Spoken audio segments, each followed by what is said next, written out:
go beast on them. I go beast. Go deep, I OD on them. I OD. Apply pressure, put heat on them. Put that 500 degrees on them. 500 degrees. Go dummy, go beast on them. I go beast. Go deep, I OD on them. I OD. Apply pressure, put heat on them. Put that 500 degrees on them. 500 degrees. Countdown, levitate. Going up, elevate. Watch me demonstrate. On time, never late. I grind, celebrate. No pump, fake, hesitate. I've been scoring every day. Champagne, Perrier. Since 9-3, been in the box, now I'm stepping up to home. Like straight out the sandlot, now I'm plotting on the globe. I work hard, I show love, that karma steady growing. Got this far, I go hard, let God take control. I was starving skinny, now my weight up. Got no energy for haters. See you trying, see you later. I'm shooting for the stars, need no laser beam. Blowing like the greatest, but it's one who's always greater. Go dummy, go beast on them. I go beast. Go deep, I OD on them. I OD. Apply pressure, put heat on them. Put that 500 degrees on them. 500 degrees. Go dummy, go beast on them. I go beast. Go deep, I OD on them. I OD. Apply pressure, put heat on them. Put that 500 degrees on them. 500 degrees. Smile good, skin clear. This here my year. Hey, look up here. This here my tier. Same fit 4 days. I grind 4 ways.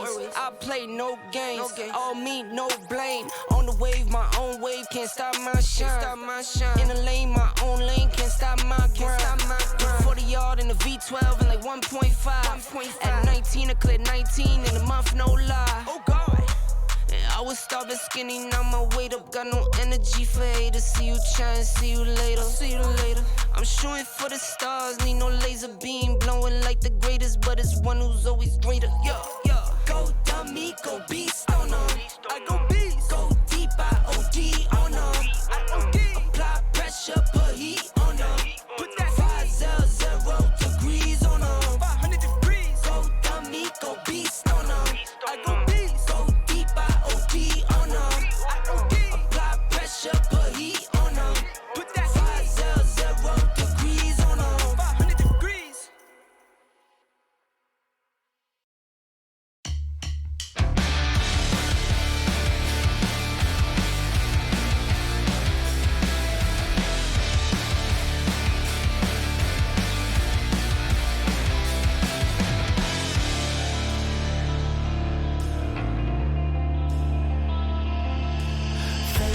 Fading slowly into the silent night, an endless fall, like cuts from 1,000 knives. I hear you call, but I'm still stumbling in the dark, a silent howl as I dissolve into your arms. I waited now, seduced by a sweet mirage.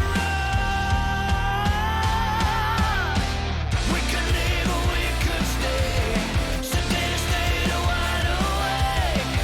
I can't do this anymore, it's hurting like it never has before. We could leave or we could stay, sedated, stayed wide awake.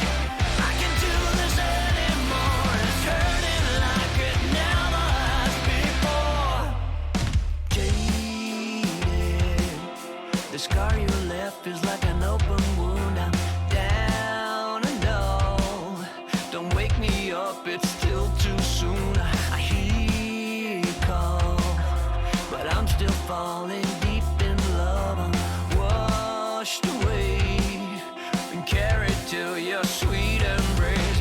I waited now, seduced by a sweet mirage.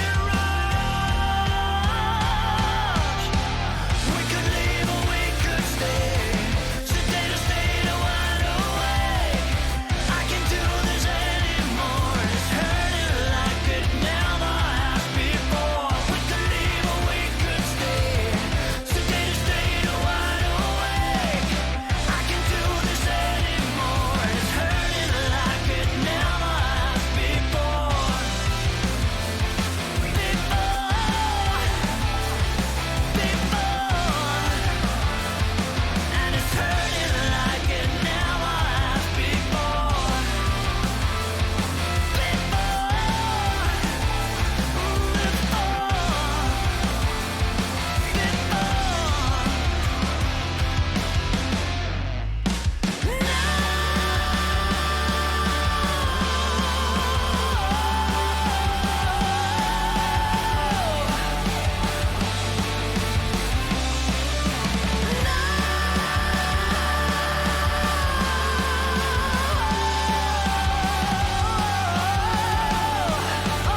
Tuesday night Forza Motorsport Spec Racing here live on Twitch TV.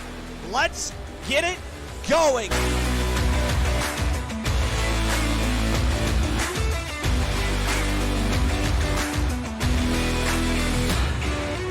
AMS Storm now here on lap number 34 of 34, jumps into the top spot.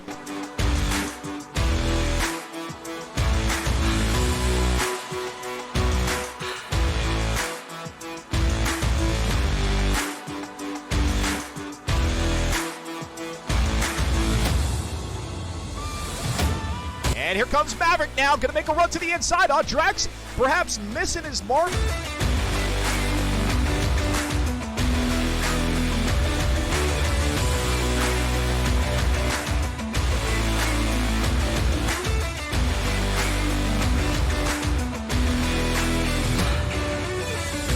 Hello and welcome to X-Venture here live on Twitch TV. It is time for week number 4 of the Forza Spec Racing Series.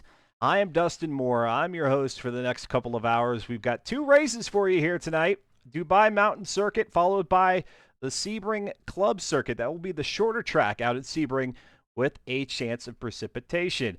Being that it is the 4th week, the week leading into the 5th and final week with our finale, which will be taking place at Circuit de Catalunya, mind you, here in these Polaris Razors that we've been racing here for the last, what's it been, 6 races up to this point? It's going to be interesting what happens here tonight. Really, if the championship is going to be up for grabs going into that final race 1 week from this evening, then our top 5 drivers that are on the leaderboard are going to have something to say about it here. They cannot hesitate in these next 2 races. They have to make it happen. Otherwise, it becomes mathematically impossible. And then a 7th straight, I didn't say that wrong, and you heard me correctly, a 7th straight championship would go to LS Subaru. Let's go ahead and take a look at the standings here and see where things stand. Entering week number 4, LS Subaru, 200 points, 186 there for Bryant Cratrim at 176, Fear the Fun at 163, TNR Horizon at 162. So I mentioned the top 5 drivers are really going to have to kind of pipe up here tonight. But really, it's going to be even tighter than that. It's going to, when we look at the top 3 there, the separation from LS Subaru to Bryant and Cratrim is rather significant. And then even more so at Fear the Fun's 163 and Horizon's 162. So really, it's going to be Bryant and Cratrim. Bryant, who we didn't see out on the track last week for week number 3. Hoping Bryant is out there tonight as I take a look at the lobby. Don't see Bryant loaded up yet, but we'll see. We'll see. It's still there's still a couple of minutes to join the action here. Uf Serena at 159, highlighted in gold there, getting a victory last week in race number 6 out at Homestead.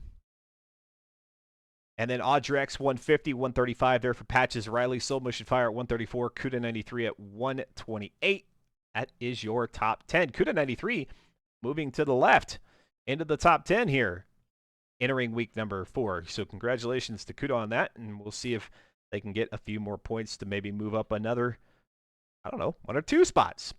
Taking a look at the schedule here. More important is week number 4 there, because that's where we're at. But for those of you who might be joining us either for the first time or you just don't quite remember all the races that have been run up to this point, you see weeks 1 through 3 and then the finale like I had mentioned there at Circuit de Catalunya. And the reason why there is only 1 race there in that 5th and final week is because it is an endurance event. An endurance event, 62 laps there, and that'll be the national circuit of Circuit de Catalunya, and one of my faves here in Forza Motorsport 7. It is I enjoy the track. I know some people think that it's just kind of bland, too much of a Formula 1 track, so for everything else you're just going way too slow, but I quite like Catalunya. Maybe that's why. A track that was built for speed, you put a slower vehicle on there and it's a lot more manageable for me. I don't know. Who knows? I appreciate you joining me, and for those who will continue to join us here throughout the evening, and those of you who might be watching on the video on demand, either here on Twitch or over on YouTube, hey, a little shout out to you. I appreciate your viewership there as well, even if you cannot catch us live.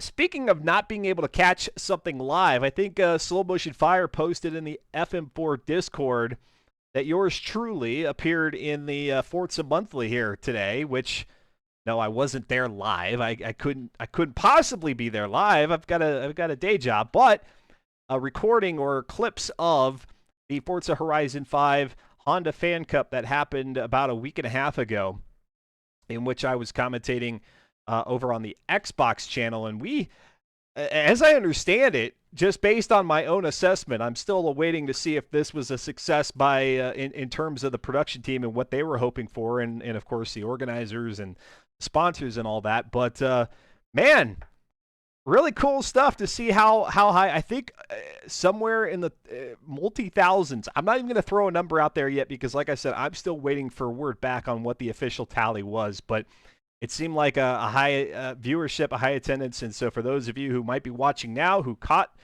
that Honda Fan Cup stream, like I said, about a week and a half ago, thank you so much for that. And thanks to Turn 10 Studios for throwing that in as part of their Forza Monthly. I know it was for their event. They don't care about who was commentating it, but it was cool, I guess. I'll have to go listen to it back. I'll have to go watch it back myself.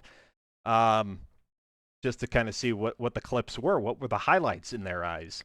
Penguin is here in the chat. Says, yo, Subaru, the Dark Souls boss of racing is in the chat. LS Subaru is here. Ghibli Giblets is here. Scientifically impossible. So not just mathematically impossible, but scientifically.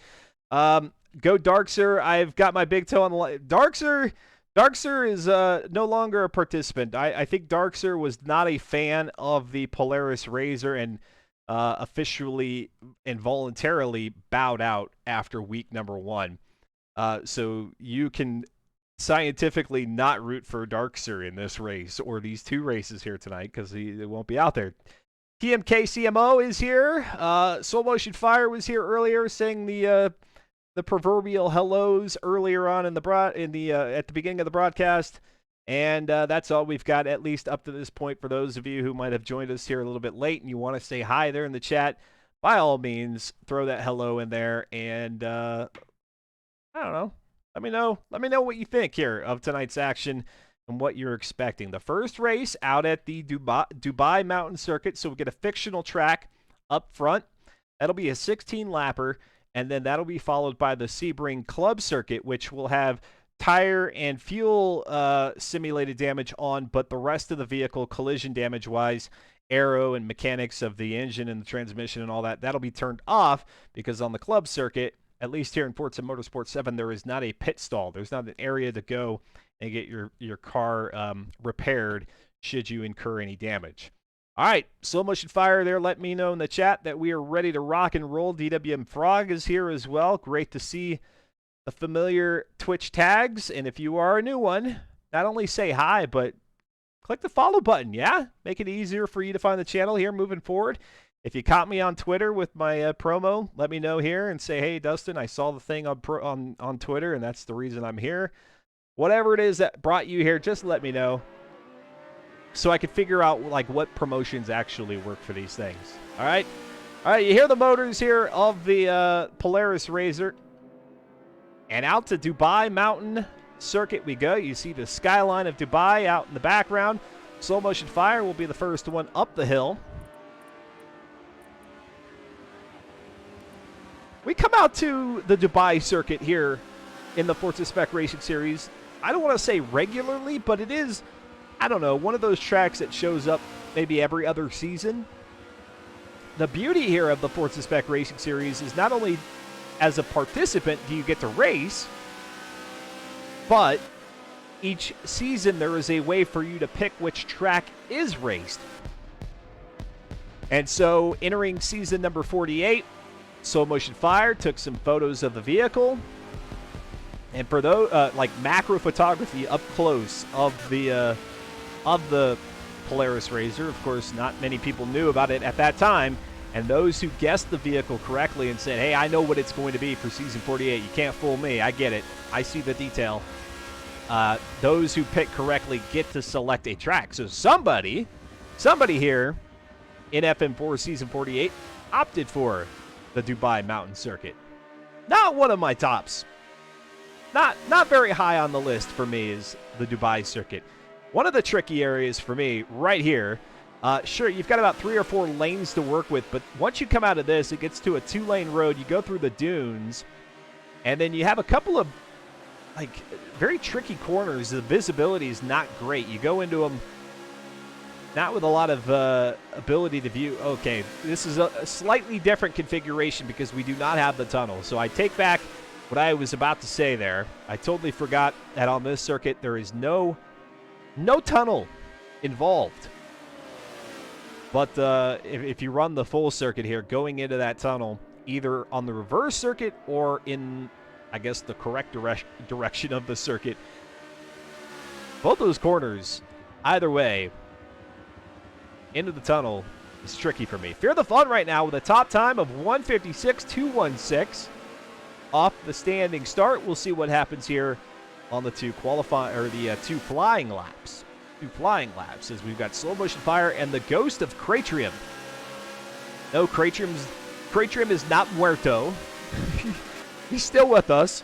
But here in qualifying, as the drivers approach each other, their vehicles go into ghost mode so as not to make contact. That way they can post their quickest qualifying lap time. It's qualifying all at once.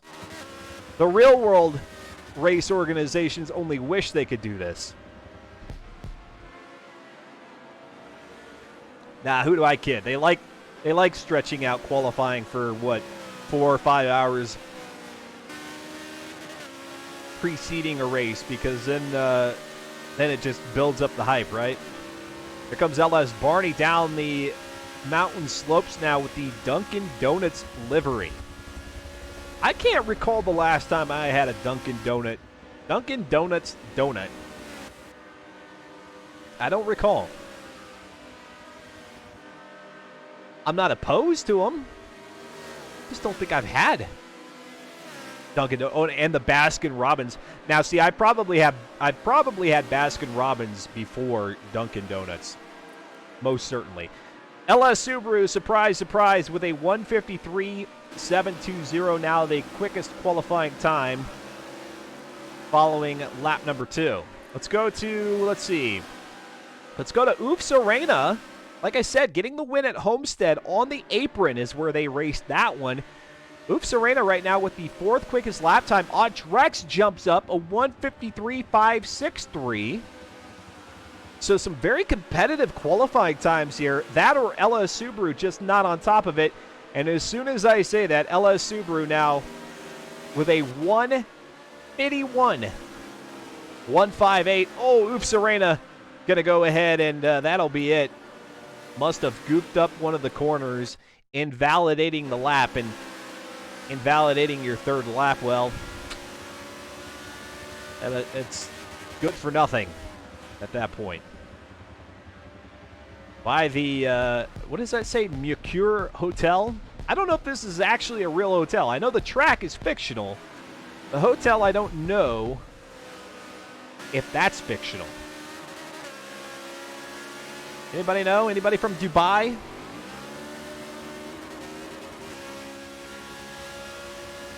I've never cared to look it up. Wow. That was a big loading screen there, and I think somebody, Weisemitten, now, as the ticker tells me, has dropped out of qualifying either voluntarily or involuntarily. Penguin says, I love the confetti. Yeah, they really... That's the one thing that, racing in Forza Motorsport has always had an advantage, at least over Gran Turismo, is that feeling of, activity around the raceway. You got the barbecue pit smoke, you've got the balloons, you've got the confetti, you've got the cheering and the jeering. It's a whole atmosphere. Let's see if anybody's able to best LS Subaru's 151. Well, none other than Subaru himself at a 150.978, coming in with that sub 151 time. Go ahead and take a look at the qualifying times, and for those of you who cast a vote in our predictor, we only have one dirtied qualifying time. Cratchit with a 153.8, a 155, one double three there for slow motion fire, a 152.6 for Patches Riley. Oops, Serena, who at one point was holding the top time, able to come out of there with a 154.072, and that will not be fourth best time. At one point there, we saw Oof Serena drop back to having the fourth quickest time. That does not hold. A 153.5 for Audrex. LS Barney with a 153.9, a 153.3 there for Fear the Fun. Kuda with a 155.638, who I mentioned moved into the top 10 on the overall leaderboard entering week number 4. LS Subaru with that pole sitting 150.978. Bryant with a 152.691. Born as Ghost at a 153.7 and a 153.2 there for TNR Horizon. Wiseman, unfortunately, not only getting the disconnect, but the best they were able to manage was a 157.087 dirtied qualifying time. So, like I said, those of you who cast a prediction in the predictor, congratulations. If you said 1 or 2, you guessed correctly. Let's go ahead and do a predictor. Not to put Oof Serena on the spot or anything, but what position will Oof? How many O's are there? Just 2. Just 2 O's. Serena finish. In what position? We'll go first. We'll go second through 5th, 6th, or worse. I know.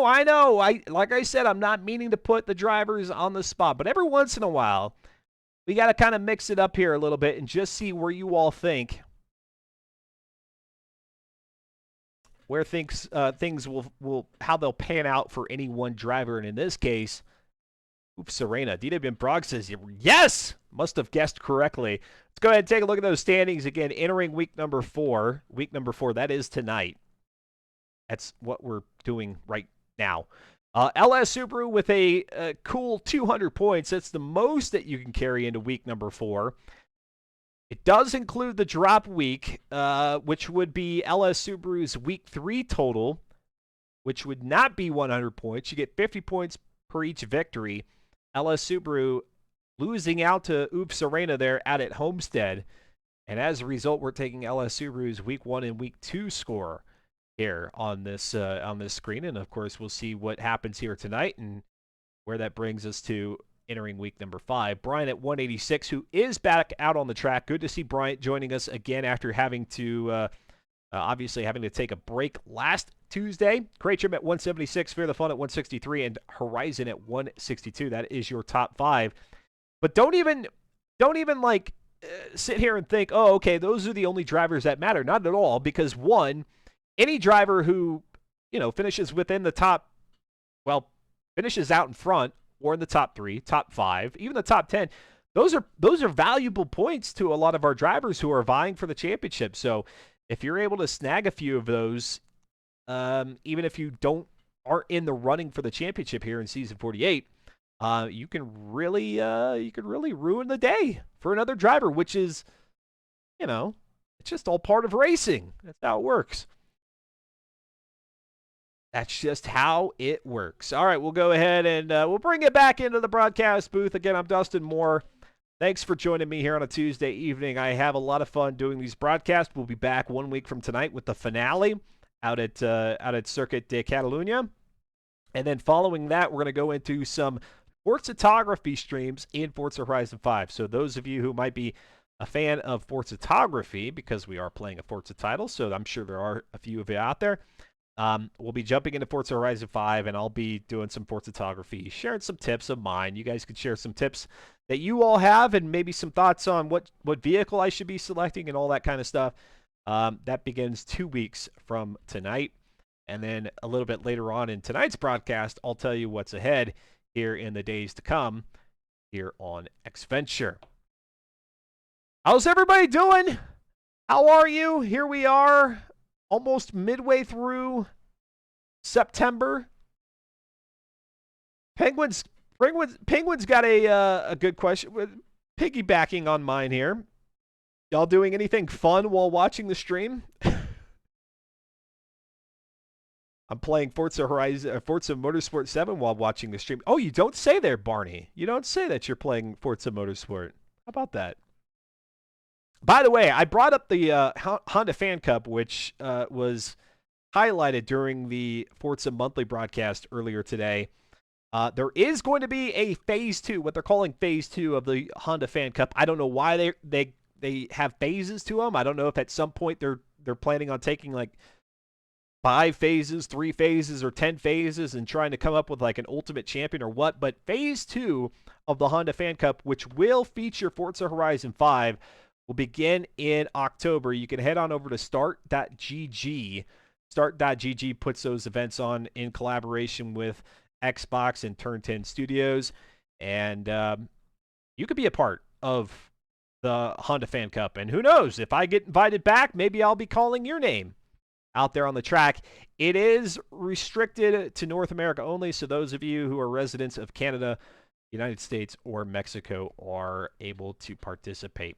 Again, all the details, start.gg. LS Subaru is going to be on pole with Patches Riley there in row number 1. Bryant and Horizon, row number 2, 3, and 4, respectively. And then in row number 3, it's going to be Fear the Fun with Odd Drex. There we go. So out to the track, and we have a lot more drivers. I wasn't able to get to them all before the screen changed there.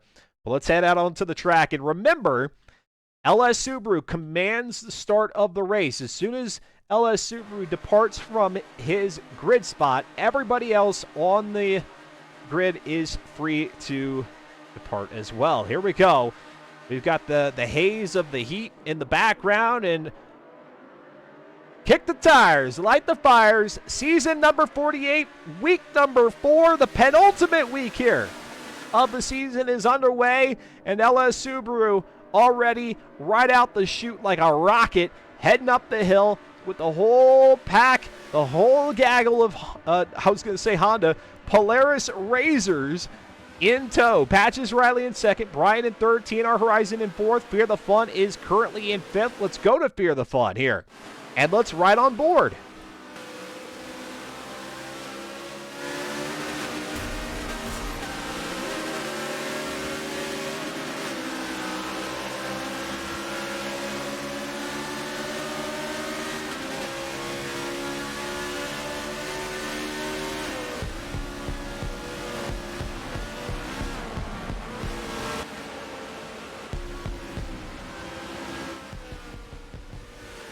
The pops of the confetti in our ear there. Welcome back, Windswept Dragon. Glad you found your way back here to the channel. I hope you're doing well. As we've got our first race of 2 here this evening underway. They come down the Dubai Mountain Circuit on the backside. Well, I can't really call it the backside of the track, right? Because I think we're... Well, now I'm second-guessing myself as to whether or not this is the reverse direction. No, actually, I think this is the proper direction for this fictional circuit. Fear the Fun, trying to find a way around TNR Horizon. TNR Horizon seems to be quite content with being in fourth, at least for the moment, dropping back from Bryant, who was in third. Now Bryant up to second, and Patches Riley dropping back a spot to third. Hiya, hope you're doing well. Your streams are quite late here. Yeah, I know you did mention this, that you're on the other side of the pond and therefore a bit later in the evening, which is why sometimes I start my stream off with good afternoon, good evening, and good morning. I know we've got people all over the place, to include LS Subaru here, out on the track from Australia, living in the future, and clearly is the reason why he's got a distinct advantage here. in the Forza Spec Racing Series. You can just see, you just know what's going to happen before it happens. Patches Riley holding on to third position right now and already establishing a pretty sizable lead. We don't even have a back-of-the-pack group at this point. We've got the top three and then everybody else. Let's go to Audrex right now. Audrex in fifth. Oh, yeah, Penguin. You didn't know? I know. The problem is, when you live in Australia, not only do you get to see the future, but you also find the loopholes before we even know the loopholes exist. And so, Forza Spec Racing Series hasn't yet been able to find a way to nerf LS Subaru. Nerf, that being a gaming term. I hope I'm using it correctly. Audrex now still there on the back of LS Barney, albeit they've moved up a couple of spots here with Fear the Fun dropping back. Born as Ghost up to 6th position. Cratrium in 7th. Fear the Fun in 8th. Cuda 93 in 9th. TNR Horizon falling all the way back to 10th position. Not good for Horizon. Not good at all. Horizon entering tonight's racing action. 5th overall on the leaderboard. 1 point behind Fear the Fun.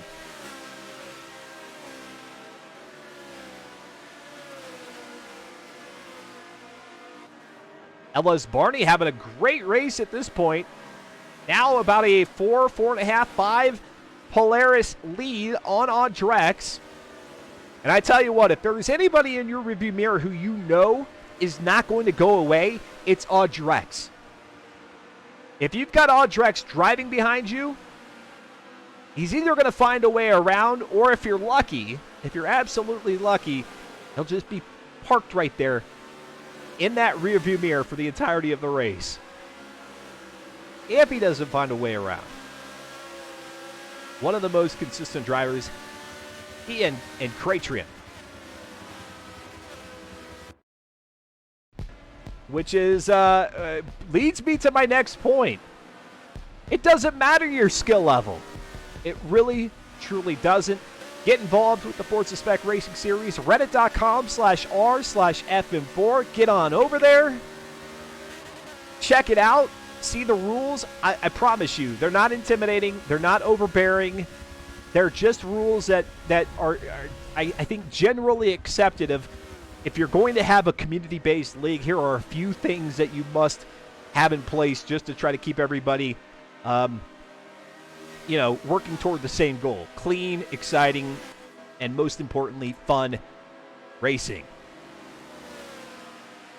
And then hopefully we'll see you out here on the track. That was the correct usage of the word nerf. Nice. I did it.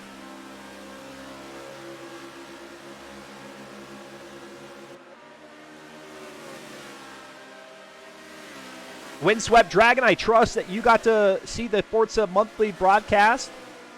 I got to go back to it. I know that there's an update for Forza Horizon 5, but I also want to go check out the Honda Fan Cup coverage just to see, again, what were considered the high points of that event. A whole heck of a lot of fun. Joshua Gray from the Xbox team, my teammate, my commentator in crime, ES Grumpy. I don't know why his name is Grumpy. Doesn't seem like a very grumpy person at all. Had a really good time. And even if I'm not involved in Phase 2, I look forward to catching the action myself. All right, we're kind of just hanging out here and having a look at Bryant, who's in second position. Back behind LS Subaru by, oh gosh, if I had to estimate, 3-4 seconds. And then you have to look quite a ways back to find in third Patches Riley and LS Barney in fourth. Let's go back to LS Barney here. Going to try to make a move for third. This will be an awesome, awesome performance for Barney. He can pull it off. It was good hearing about some of the thoughts behind the new motorsport. Oh, so was Chris Sasaki there talking about the new Forza Motorsport title? Well, that'll be interesting. Here comes LS Barney to the inside. Beautiful pass as they hit the wide sweeping right-hander. The big old horseshoe here at the Dubai Mountain Circuit. And at least for now, LS Barney able to move up to third position. They come up toward the line. Patches Riley is going to be along the wall on the inside before Barney squashes that option. Oh, Chris and Dan were there. Chris Sasaki and Greenewalt. Don't usually get the tandem.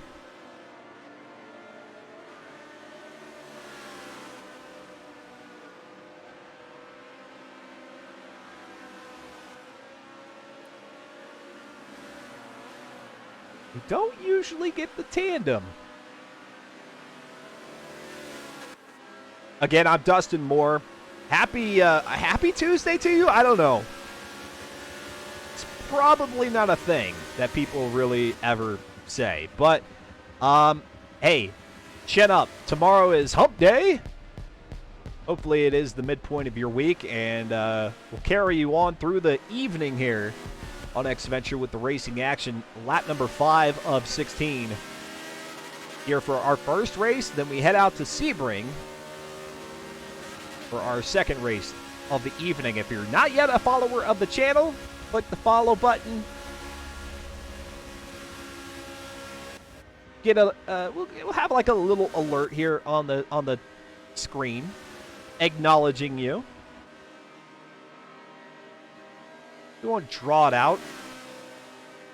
I won't write it on my body. I know some people like to write their followers or their subscribers' names on their bodies. I haven't committed to that yet. Yeah, I don't think so.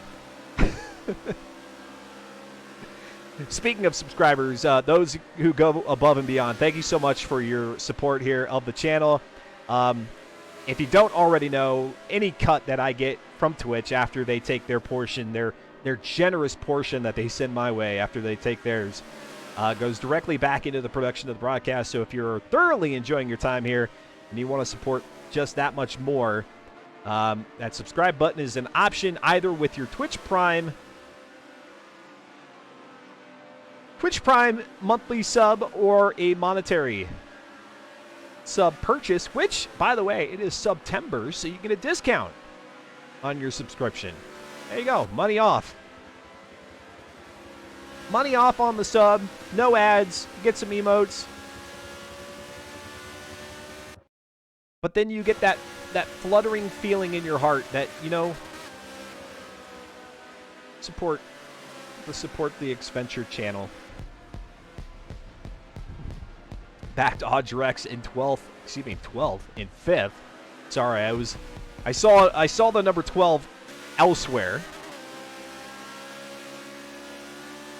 Audrex most certainly not in 12th. Still there in 4th position with Patches Riley. Or excuse me, Audrex in 5th with Patches Riley in 4th. Patches dropping back now 2 spots after starting on row number 1 with LS Subaru.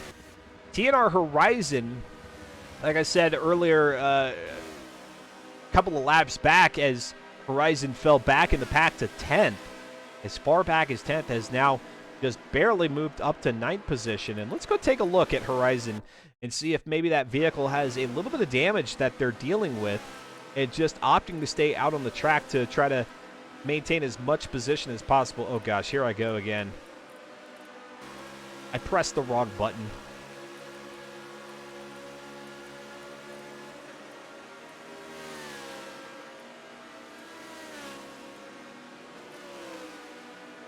No damage to the vehicle.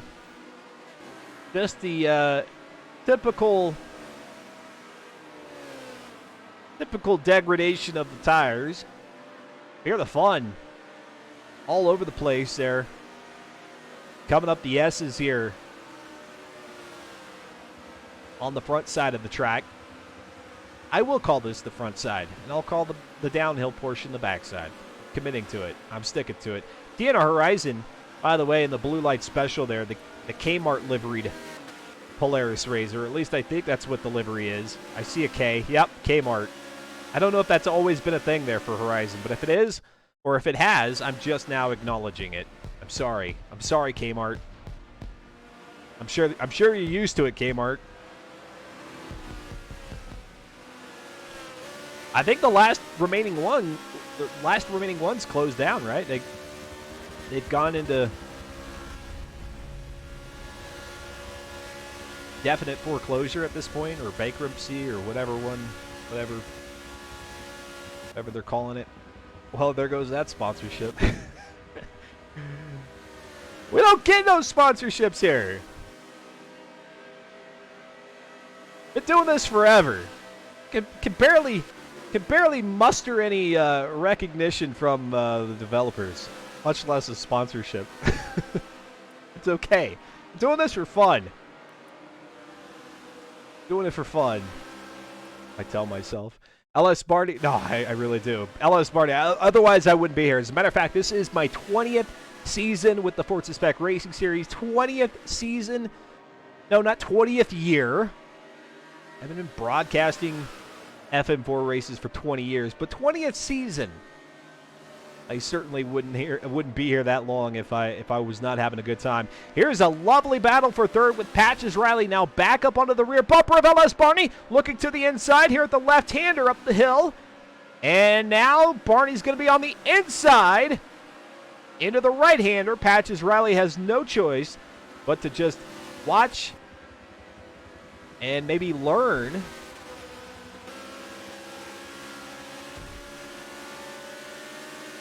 with regards to what Barney is doing here and trying to take that spot back. As a matter of fact, going to try to make it happen here, approaching the hotel section, the resort area of the track. Confetti everywhere.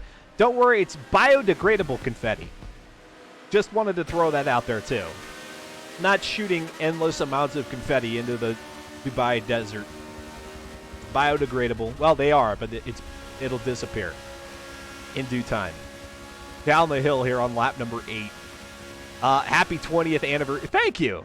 Kinda, yeah. I was going to try to do something here for the 20th, but then I thought, you know what, the 25th, which is what typically regarded as like a silver anniversary, that should happen following the release of Forza Motorsport, the next Forza Motorsport title. And I think we could probably get a little bit more viewership with the new title here.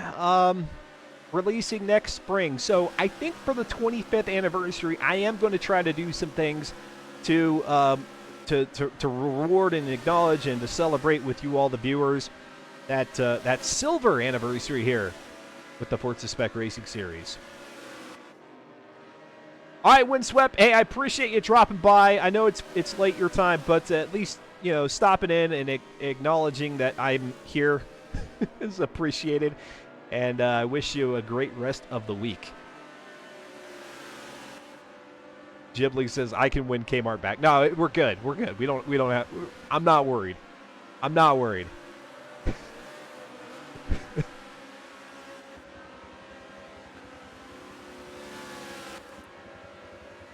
Running through the field, it's LS Subaru, your overall points leader here in Season 48, entering week number 4, out in front and by a large margin.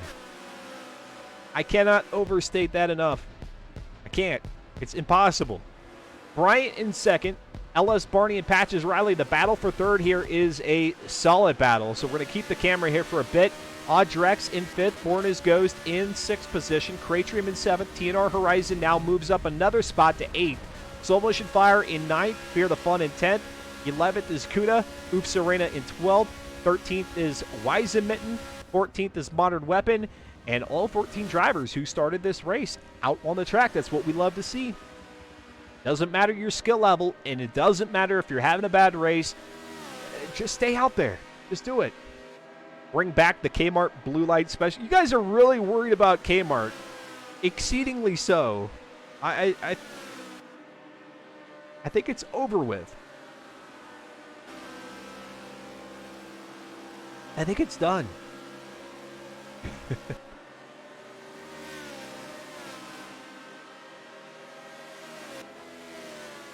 And across the line go Barney and Patches, beginning of lap number 10. No, that hashtag is not a thing.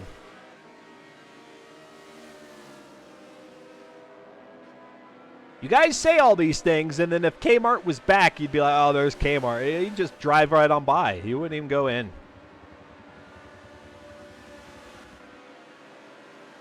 As a matter of fact, I think Kmart probably went out of business to spite everybody.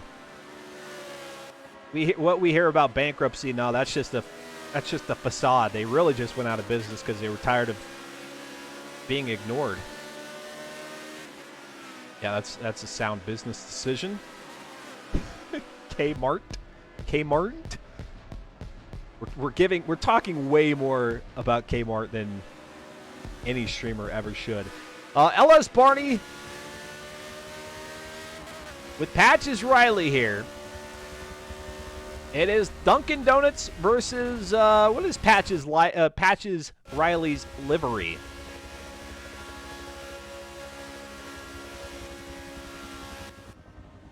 By the way, Patches Riley with the green number board.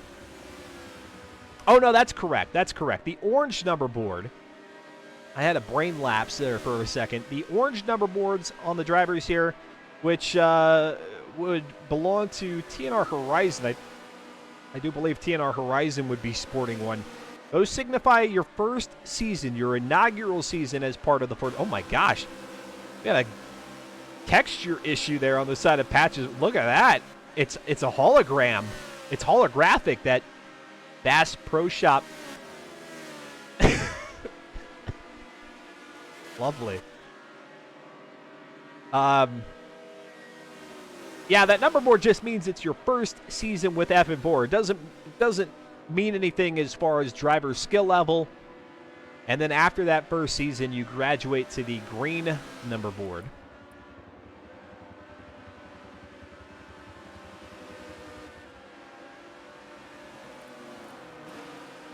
Florida's Ghost now up to 5th. Getting around Audrex. Surprise, surprise. And if Audrex is not careful, Cratrim is starting to close in and could take 6th.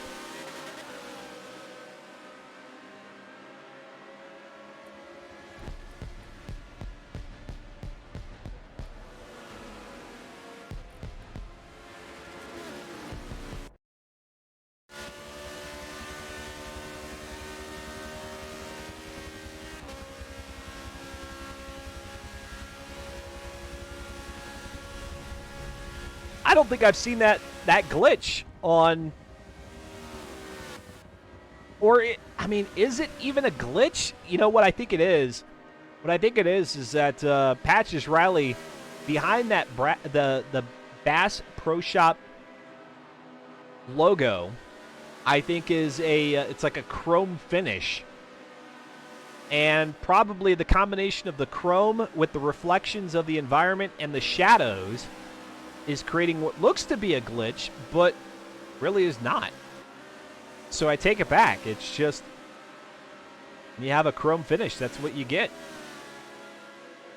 Looks a little crazy. Across the line, beginning of lap number 12 here. Lap number 12 at the Dubai Mountain Circuit. 16-lap race. We've got 22 on tap for you out at the Sebring Club Circuit. They've done a pretty bang-on job here in Season 48 with the diversity of tracks, not only across the 9-race season, but within each week itself. We have the Dubai Mountain Circuit. Obviously, you're going uphill, you're going downhill, a lot of high-speed corners, and then we'll head out to Sebring, the Club Circuit, which will be almost a polar opposite. Very flat track with some high-speed corners, but then others that are much, much slower speed than what we've got going on here.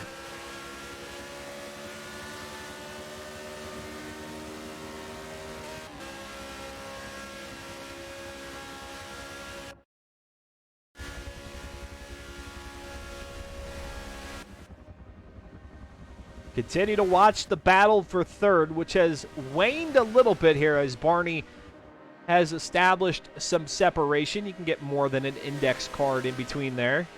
between Barney's rear bumper and Patch's front bumper. Penguin says, yeah, that's my dinosaur. Yeah, Barney. I don't know, Barney had a donut, a latte, or a coffee, and an ice cream. The trifecta to set him up for this race, having a really solid performance here. In race number 7 in the season. Barney coming into week number 4, 95 points, and that's because Barney hasn't been able to participate in all the events.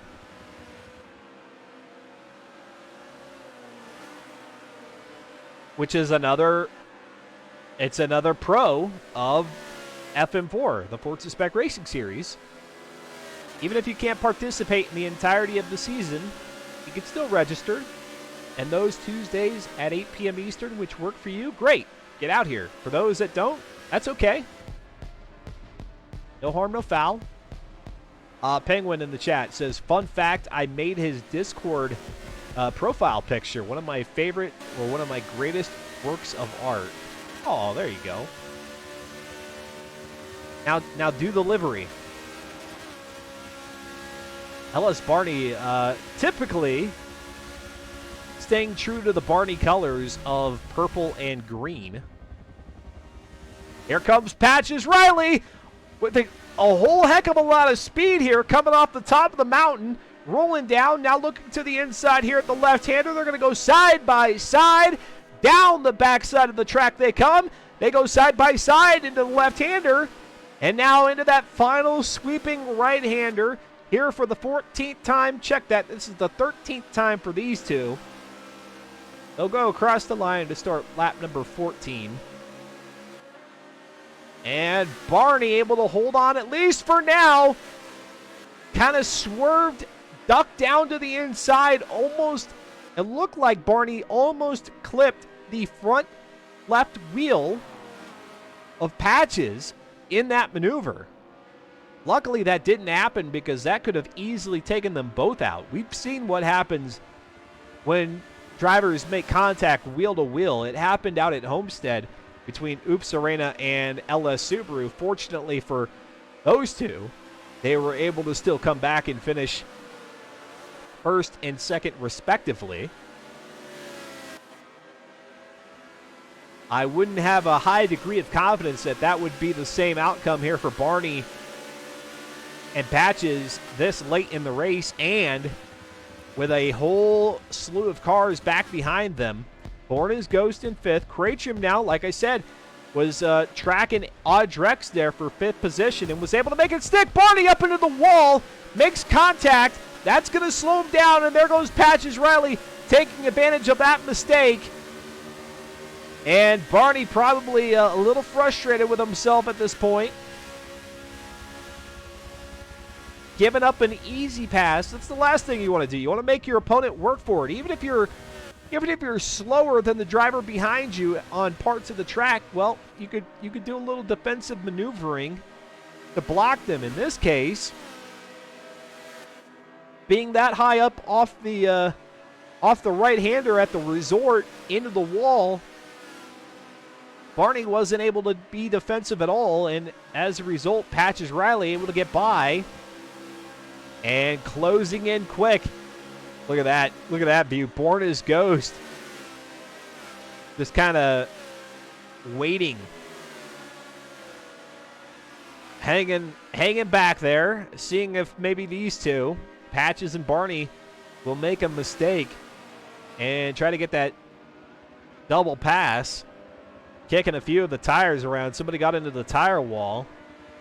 That'll slow you down. Even if it's just the slightest, it slows you down enough that it opens the door for your opponent. But Patches is able to get through, and Barney as well, with seemingly not much impact. But here we go. We've got ourselves a three-way battle for third in the remaining lap and a half of race number 7 here in Season 48. Let's go back to when LS Barney 1 lap ago, came up through this section and made contact with the wall. We'll get the overhead view here on the left-hand side, and I can't quite tell where Barney made a mistake. I don't know that the Polaris Razor has a whole heck of a lot of understeer, but that seemed to be what it was. I don't know if Barney was pushing it too hard and just didn't allow the ATV, the front end here, to steer through that section or what.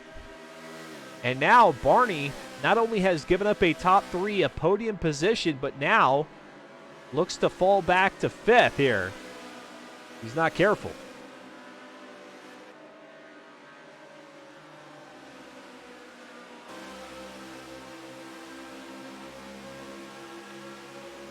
To the start-finish line for the final time. Well, not the final time. For the last lap here. White flag drops on the 16-lap race out at the Dubai Mountain Circuit. LS Subaru, unless something happens, will pick up his 6th win of the season and pretty much cement a 7th championship here in FM4. It's crazy. I said a 3-way battle for 3rd. Cratrium going to try to make it a 4-way battle if at all possible. That's going to be difficult to do. Patches Riley is just hitting all the marks. Barney has done that for the most part, except for 2 laps ago, meeting up with the wall here at this section of the track, and that was what has resulted in the change of position here from 3rd on back to, well, not a change of position back to 5th. Borna's Ghost is still occupying that spot, but could be a change in position if Borna's Ghost can get around here with about 4 corners remaining down the hill. Patches Riley in a really good spot. So long as they can hold it, should be good for 3rd place finish. Here comes Borna's Ghost, going to look to the outside of LS Barney. Well, to the inside right now, but on the outside coming up to the right-hander. And let's see who's going to have the most momentum. Barney is really hunkered down there on the apex. I don't know. Borna's Ghost going to get up onto the rear bumper. You can't pass that way. But now here they go side by side up to the finish line. Patches Riley finishes in 3rd. LS Barney holds on to 4th. Borna's Ghost in 5th.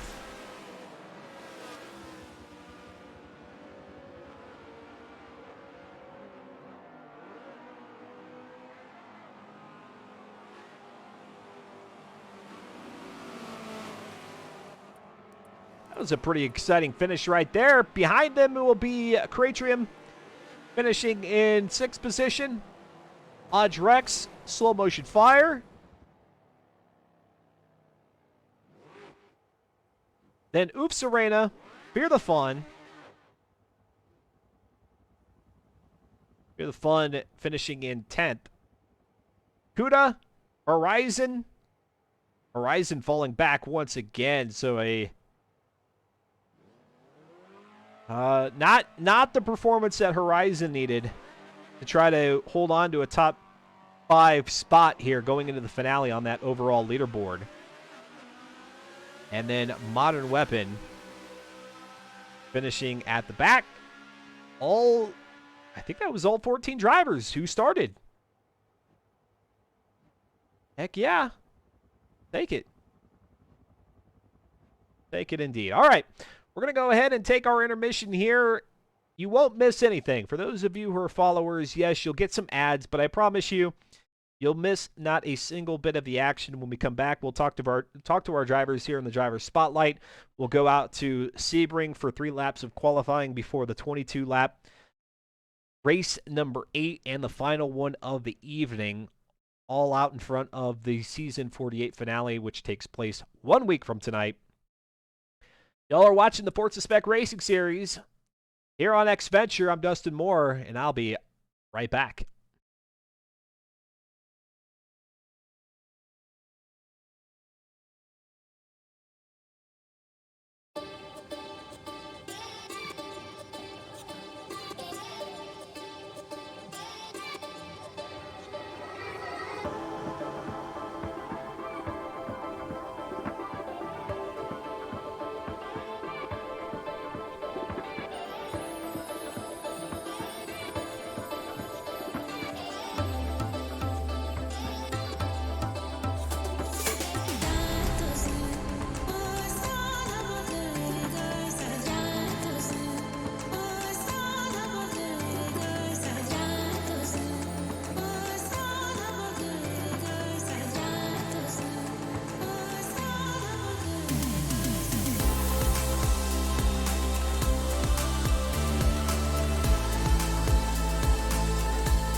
And welcome back to X Venture here live on Twitch TV. I'm Dustin Moore.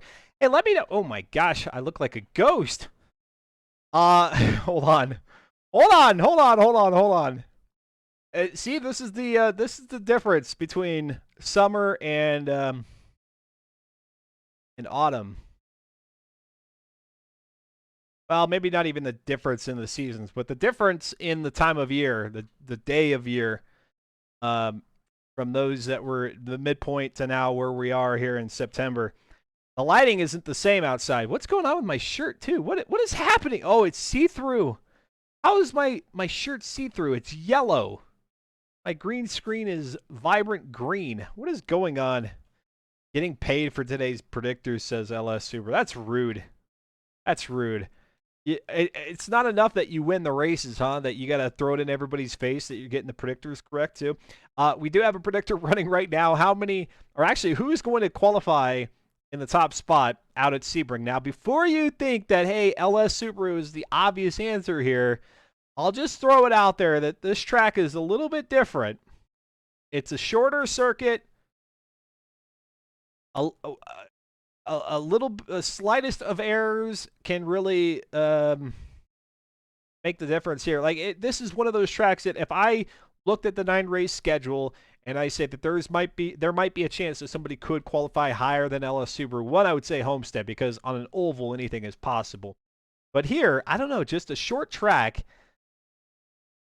We'll see. Use your channel points that have absolutely no value in this world or any other world. Use your channel points to cast your vote and see if you can rake in some of those channel points if you guess correctly. You look like Sam in that crazy level. What Sam? Who's Sam? Who is Sam? I don't know. All right. Enough of that. Let's go over real quick over to the driver's spotlight. Born as Ghost here. Born as Ghost finishing there at the Dubai Mountain Circuit in 5th. You were able to get around Audrex. You were able to stay out in front of Cratrium. What do you attribute your success to? I got really lucky. I just kind of followed Audrex around and then mistakes with the walls there. They're kind of punishing. So it was not all me. But it was fun. I was really hoping to get Barney there, but just didn't have it. Yeah, you just didn't have enough laps in the race there. You guys were making it a multi-car battle for 3rd, or in your case, you were saying that you were trying to catch up with Barney, who was in 4th. What about now we go from the Dubai Mountain Circuit? You talked about all those corners and walls and such, but now we head out to a short track here at Sebring. And as I take a look at the lobby right now, it does look like it's raining. It wasn't guaranteed that it would happen, but it looks like it is raining here for qualifying.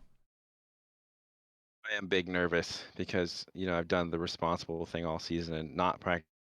Showed up to the races hoping for different results. I think there's a word for that, but not sure. But hopefully it goes well, but we'll see. It's going to be an experiment. Yeah, I mean, it's interesting enough to see how, at least earlier on in the season, how the Polaris Razor did on racing tires. Now, by default, the game puts you on rain tires. For anybody who's not familiar here, Forza Motorsport 7, what might be that difference in grip level between the racing tires on a dry surface and, in this case, rain tires on a wet surface? I think for me, it's just the unpredictability. If you hit a puddle weird and if you're not expecting it, it can kind of send you. So you really have to stay on your toes and be like good on your throttles and steering inputs and all that. I'm not amazing, so pretty much everything throws me off and makes me. Well, it's pretty humble for somebody who finished 5th there out at the Dubai Mountain Circuit, which I think is a pretty complex track in and of itself. Last question for you, because it is the Sebring short circuit and not the full circuit that a lot of people are very accustomed to. Does this track pose any more challenge to you than the normal full circuit, or are you pretty comfortable here at Sebring no matter what route you're taking? In general, because it's flat and all the corners are sharp, but this one is hard because it kind of challenges you. So you really have to be ready for the track to not be what you're expecting from the full. I think that'll be my biggest struggle. All right. Well, we'll see how Born as Ghost, how you do and everybody else does Best of luck to you. Well, congratulations on the top 5 finish at Dubai Mountain Circuit, and best of luck to you here in qualifying at Sebring. Thank you very much. I appreciate it. Let's go ahead and bring in now to the driver's spotlight just real quick, as drivers are pretty much readied up here on the grid. LS Subaru, you head out to the rain. Have you done any practice with the Polaris Razor in the wet rain tires? Yes, I have done some practice in the rain at Sebring. Big difference in grip from the race tires on in the dry versus rain tires in the wet, or is that negligible? There is a difference in grip levels. I would say that it doesn't change the car's handling characteristics much. It's just that it's just that because it's wet, you're not able to carry as much speed through the corners as you normally would be able to. What about curbing? We saw curbing come into play out at Sonoma for the first race of the season. How about here at Sebring? Are those? Is there anything to be concerned with as far as those go? For me, I think it's best to steer clear of most of the curbs on this track, if not all of them. There's like one or two that are okay to go. There are like one or two curbs on the inside of the corner that you can go over, but other than that, I only use the curbs on the exits, and that's it. Right. Well, congratulations picking up the win there at Dubai Mountain Circuit. I think that solidifies your 7th championship here coming out of season 48, even though that's still another week away. Best of luck to you here qualifying in the rain. Thank you. Right, there you go. You're at least to this point officially 6-time champion here in the Forza Spec Racing Series, and now going out to Sebring to try to pick up maybe one more just to cement it. I mean, like I said, I don't think there's anything really to worry about. Even with the drop week rule in effect, Subaru's finishes there in week number 3 were a podium, there were 2 podiums, but one being a P1 finish and a P finish out at Homestead. So right now the mathematical possibilities are nil, I think, for everybody else. But that isn't to say that our drivers aren't competing, one, just to have a shot at maybe beating LS Subaru, either in qualifying or out on the circuit for the 22 laps itself. And they're still competing against everybody else for to see what position they'll hold going into the finale out at Circuit de Catalunya 1 week from tonight. All right, looks like most of our drivers, if not all of them, are readied up. So, Weisenmitten. It looks like Weisenmitten maybe was out of the lobby and came back in and is now selecting their car. Ghibli Giblets. You're talking about Sam. Well, see, I got to figure this out here. My camera likes to do all this auto white balancing, even though, well, and the problem is that whenever I do things like that, where I stick my hand up, that's what throws it off. How did I do this last winter? There we go. It should be good now. It shouldn't change anymore. There we go. Turn off the auto white balance. I gotta have it on the regular parts of the stream, otherwise the coloring looks all goofy. But now with the lights, with the sun down and just the lights on here in the room, I could turn that off. A lot more behind the scenes stuff that you guys probably care about, but just thought I'd use it as filler as we wait for our 8th race of the season, the final race of the evening, and our last week in which we have the 2 races, because week number 5, the reason why we have only 9 races, because week number 5 is a single race, an endurance style event. It'll be 60, gosh, what is it? Let's go ahead and take a look at that schedule here. 62 laps. 62 laps there a week from tonight.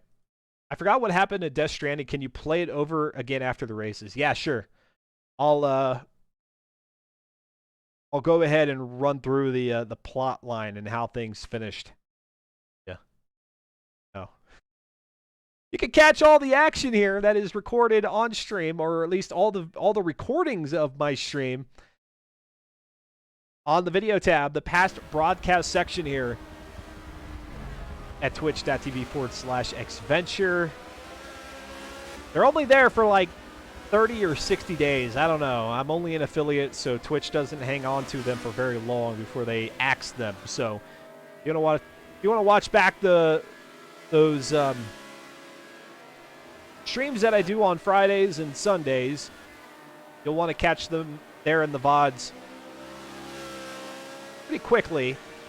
And then for all the races that take place here on the in the Forza Spec Racing Series and on Xventure, all of those are available on demand here on Twitch, but then also get uploaded. They also get uploaded over at YouTube, and I think this command will do the trick. There you go.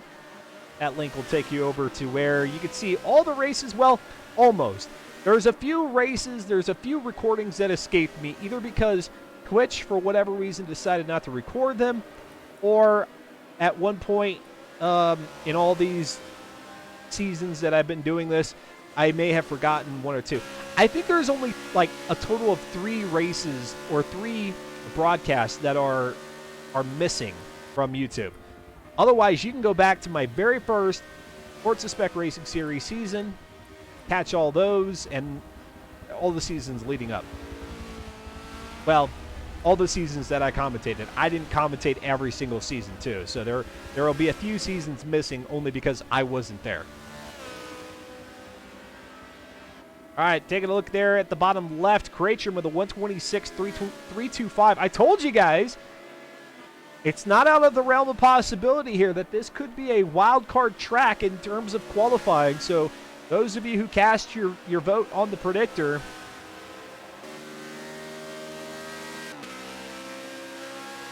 %60 of you saying LS Subaru, 1% giving a nod to Bryant, 2% to LS Barney, and then 37% going to somebody else.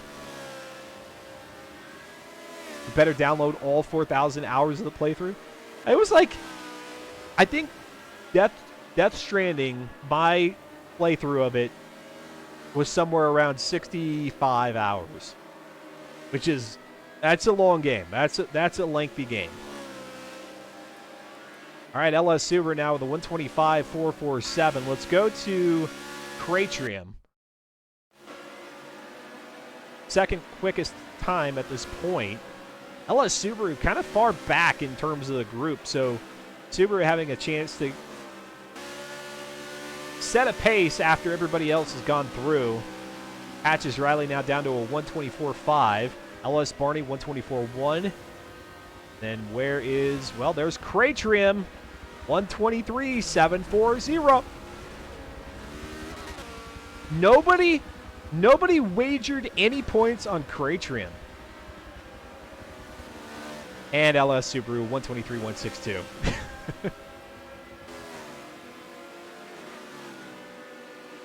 Well, we got one more flying lap here. Lap number 3 of the qualifying session. We're going to keep the camera here on Kratrum.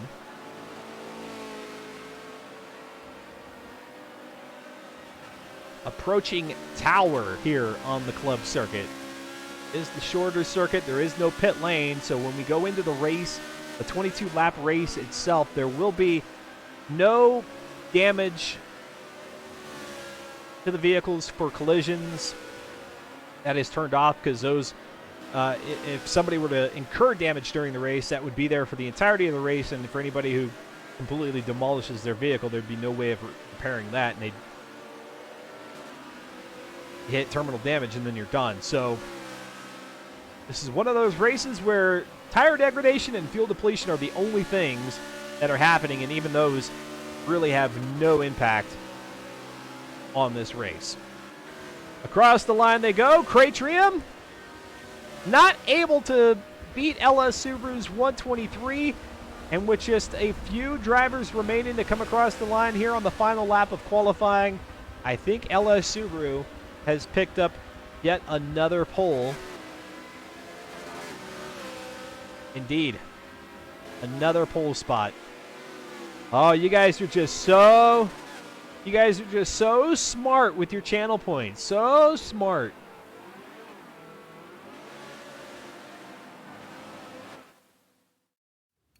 Just too quick. You're too good. Too quick. I don't know about too quick. Too good. Your predictions. All right, let's see here. Will LS Subaru win at Ring?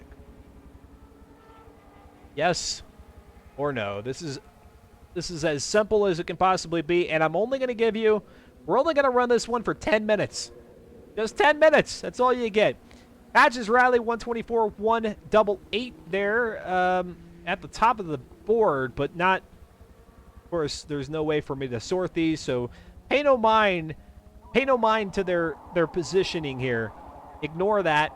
We just have to factor in what everybody's finishing time actually was to know where they start on the grid. Bornas goes to 127.732. A 124.7 there for Audrex. LS Barney with a pole, no, not pole, a 124.1, which is not good enough for row number 1. Maybe row number 2. Kuda 93 at a 125.5. Fear the Fun with a 124.0. That's going to be good enough for row number 1. Fear the Fun in P2 for the start of this race. Nope. I take it all back. No, I'm right. I'm right. No, that's correct. Fear the Fun, row number 1. 123.740 for Cratrim. Well, wait a minute. Oh, no. Did I ruin it? No. No. Fear the Fun will be in row number 2. Cratrim at a 123.740. TNR Horizon at a 124.5. Oof Sereno with a 124.1. And then the pole's sitting 123.1. So this means Subaru and Cratrim are row number 1. I knew Subaru was there, but for some reason, even as close as their times are in terms of how they appear here on this board, I was not able to discern that Cratrim was on row number 1. I was instead giving that to Fear the Fun. I'm sure he would take it if good. Slow Motion Fire with a 126.4. Bryant with a dirtied 123.6. So even though that 123.6 is a good time, that's a dirtied qualifying time there for Bryant, who will start at the very back of the pack. Modern Weapon with a 126.4 and a 129.1 for Weisenmitten. Oh. That's how qualifying looks. Ghibli Giblet says, Dustin, I don't mean to overreact, but LS Subaru might get struck by lightning. Yeah, I don't think so. I think Subaru will be all right. Now, Cratrim starting on row number 1 will be something to watch, especially out the gate here. It could be one of those situations. Now, granted, LS Subaru has looked very, very fast off the line. It is one of the advantages that you get as the pole sitter to be able to dictate when the race starts. That being said, any mistake here in the rain on rain tires could be the difference of Cratrim able to get out in front and then would have to play some serious defense for 22 laps if he could make that happen. So we shall see. We shall see. Our 8th race of season 48 about to get underway here in a few minutes' time. Born as Ghost says, I manifested my bad quality with my negative self-talk. Oh, no. No. Where does Born as Ghost qualify? I didn't notice, but yeah, that self-talk can get to you. Self-talk can certainly get to you. I'm curious to know for the drivers, like how they remove that from their minds. I'm sure a lot. It's a psychological game that is easier for some than others. For some, it's the psychology of either having a bad qualifying time or having a bad run the previous race or just not finishing where you thought you would, which I guess you would consider a bad race.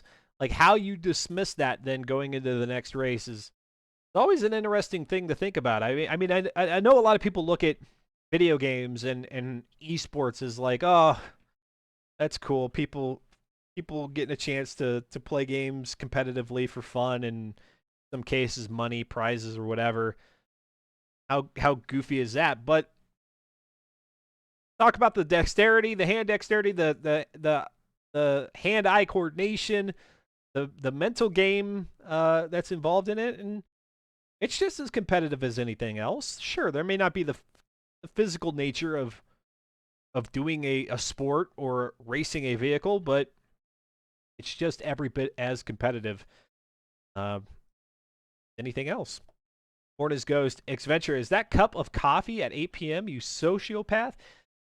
Yeah, I know it's kind of weird because I'm not somebody who drinks coffee, so the fact that I drink coffee so late in the day for this broadcast is kind of a head scratcher, but I will caveat that with I'm a night owl by, I'm going to say by nature, my own personal view on the nature of me.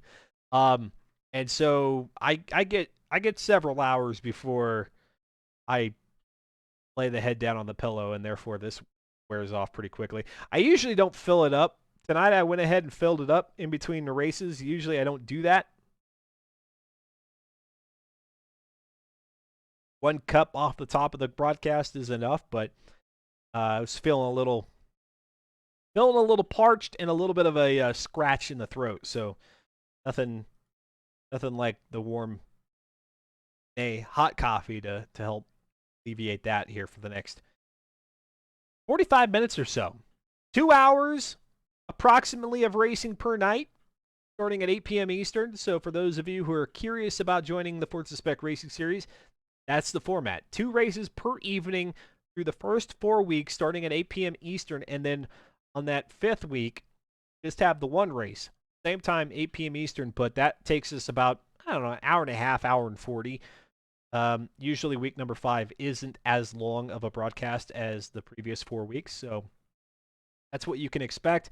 All the details here on Season 48, available at reddit.com/r/FN4, and they pretty much follow the same format for each subsequent season. So Season 49, you could pretty much expect everything to be the same, apart from the vehicle. The vehicle will be different. The track list, the schedule will be different, and that'll get kicked off in about 5 weeks' time. I know, 5 weeks, it seems like a long way out, but I tell you what, man, the 5-week racing season seems to go by like that, and then the off season is only 3 weeks, but I've factored in the fact that, you know, we still have 1 more week left here in season 48 before those off season kick in. So it's a ways out, but it'll be here before you know it. Like I said, in between time, when I'm not doing FM4, when they're in the off season and they're doing their test and tune nights and some of the other fun stuff that they do, I'm going to be jumping into Forza Horizon 5, doing some photography. So anybody who's interested in that, come join me 2 weeks from tonight. I'm at least committed to 1 night worth of photography. We might do all 3 Tuesdays. I'm kind of in that mentality or that feeling of wanting to do photography here during the entirety of the off season. If something should change, it'll be reflected in the schedule, but you can always be in the know of what's going on here with the schedule, which can be found with this command. There you go, and there's the link courtesy of Nightbot. LS Subaru and Cratrum on row number 1. Yes, I was able to figure it out. It took a little bit, but yeah, they are on row number 1. Fear the Fun, Oof Serena on row number 2. LS Barney and Patches Riley in row 3. In 7th and 8th, row 4, that's going to be TNR Horizon, and I believe that was Barney as the screen fades to black, and we get ready to go out to Sebring, the club circuit. Perhaps in the wet. Yep, it's still raining for 22 laps. Race number 8, our final one of the evening.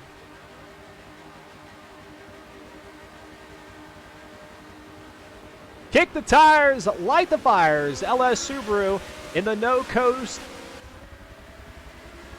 Is that correct? The No Coast Brewing Company? I've forgotten. Either way, LS Subaru is out in front, coming out of the chicane here, the S's, and on the backside of the larger Sebring circuit, or at least heading that way. We are only running the club circuit, as you can tell by the track map there in the bottom left. This will be a considerably shorter race or run from lap to lap, albeit The organizers have given them a total of 22 to work with. There goes the left two tires of LS Subaru's Polaris Razor over the curbs. LS Subaru saying there are a few curbs here that you want to avoid. Obviously, those weren't the ones. As a matter of fact, coming out of Tower, that's a pretty flat curbed area. But right there, that right-hander to come back in through the infield and back up toward the start-finish line. Those are the curbs that Subaru might have been alluding to. Now, underneath the Chevrolet bridge, and shortly thereafter is where the start-finish line is situated. And they'll start lap number 2. 123 horsepower, 81 foot-pounds of torque, 1,586. I still can't get over the fact of how heavy this vehicle is. 1,500 pounds is not what I was expecting from the Polaris Razor. But here we are. E300 is the performance index, so very much on the low end of the Forza Motorsport 7 performance index spectrum. But it's been a very enjoyable vehicle to watch. Running around the tracks here in Season 48. Let's go to Fear the Fun. Started in row number 2. In 3rd position and finds himself still in P3. We have not seen... Well, I take it back. We have seen one of the Razors flip, but that was only on the final lap, and it was done on purpose out there at Lime Rock. But we have not seen a vehicle flip over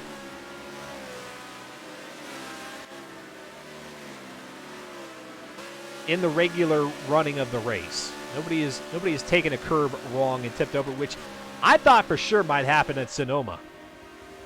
Wasn't the case, and now across the line, beginning of lap number 3, it's LS Subaru, Cratrum, Fear the Fun, Oof Serena in 3rd, that's where she qualified, LS Barney in 5th, so Barney, I think, moving up a few spots there, Patches Riley in 6th, Audrex in 7th, and Horizon in 8th, followed by Bryant and Born as Ghost in 9th and 10th, respectively, to round out the top 10. Horizon just not in the zone today. Just not on it. You hate to see it. 5th overall on the leaderboard, entering week number 4 here. But likely to drop several positions on that overall leaderboard after tonight.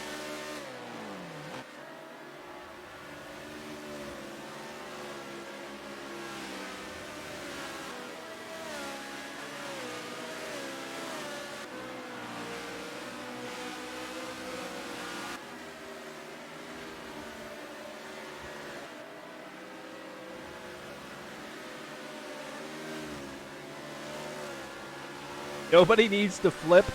You don't need to be a hero. as if me saying that is summoning the flip. Like somebody's like, yeah, I'm gonna do that. Let's go to Barney in 5th, and let's ride on board.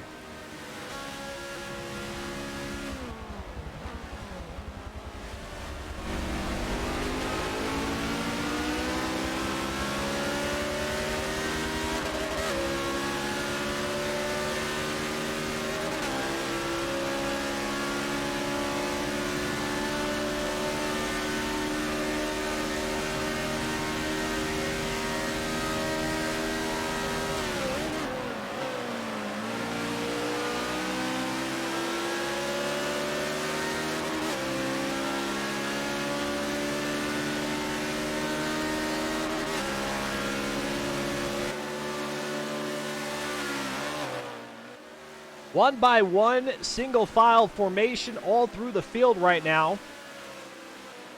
Nobody venturing to go side by side at this point. Let's go to Born as Ghost in 8th position. Born as Ghost finishing in 5th out at the Dubai Mountain Circuit. There goes TNR Horizon in the background there, out onto the grass. But coming back to Born as Ghost, currently in 8th position after what he said was a not a great qualifying time. self-talked him into a poor qualifying session, and as a result, going to have to cover a lot of ground here. But if Born as Ghost can repeat the performance that he had at Dubai, should be able to get back up there for another top 5 finish. Going to be tricky. There goes Bryant off into the grass once again through the chicane. I don't know that you're going to find any time out there. I don't know that you're going to... Sure, the shortest point, or the shortest route between 2 points is a straight line, and so Bryant, I think, trying to straighten it out there through the chicane as much as possible, but when part of that straight line means soggy, wet grass that has less traction than the road surface, then I don't know that rule really applies. Let's go back up to 5th. LS Barney here in the Dunkin' Donuts car. Anybody has the camera on Barney's vehicle made anybody thinking about made anybody think about getting donuts? Anybody?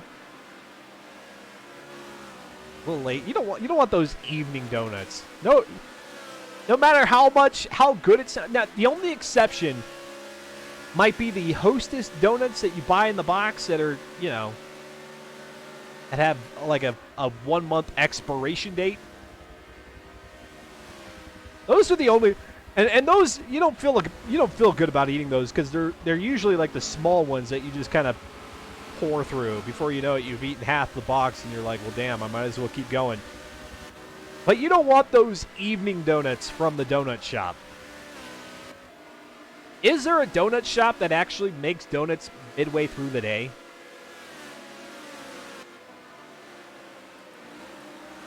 I don't know. I don't know about that. Let's go to Cratrum in second. These would be fun to drive around in the Nevada desert. Nah, I think you need a buggy. These would be too... I think these, especially weighing in at 1,500 pounds, might be a little bit too much top heaviness there with the roll cage. I'd be worried of dropping it on its side. You need a buggy. A wide wheelbase, kind of low slung, close to the ground, and we had the loading screen there. Who did we lose? Oh, Kuda 93. Kuda 93 sadly out of this one, who finished 11th out at Dubai. Don't like to see that. Fear the Fun maintains 3rd position. Let's go to Oof Serena in 4th. Ghibli Giblets asking Subaru, who's racing, mind you, what their favorite way to eat a potato is. Einstein Brothers close at 10 a.m. Those are bagels. Those aren't donuts. Einstein doesn't do donuts. Those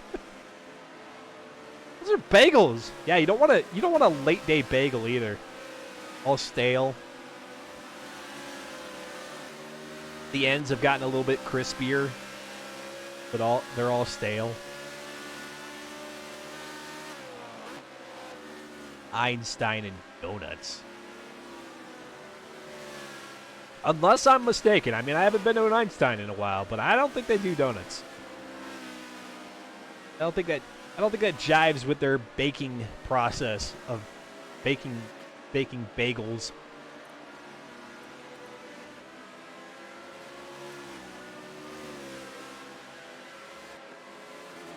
Let's go back to Bryant, now in 8th. They look the same. Yeah, they do. You're right. Shape is the same.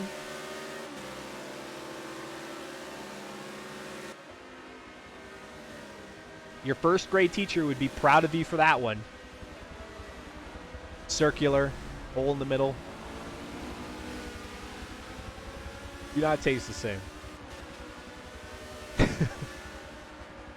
Duncan should be making them all the time. I don't know.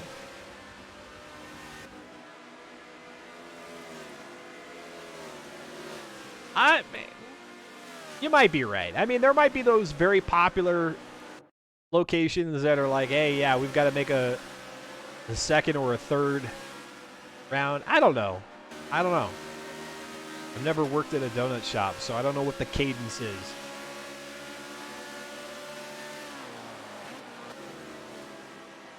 The donut making cadence. Here comes Audrek, 7th position. Patches Riley there in 6th. Bryant trying to break his way up into the top, well, currently in the top 8, riding in 8th.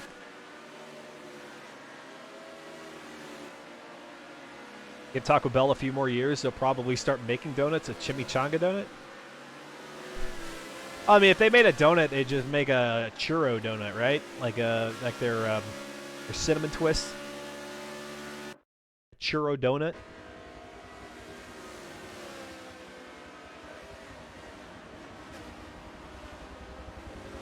Taco Bell don't even have chimichangas. What do you... Giblets.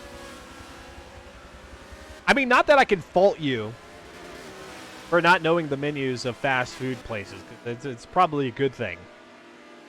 But I could say with confidence, as somebody who doesn't go to fast food places, that I don't think Taco Bell is serving up a chimichanga.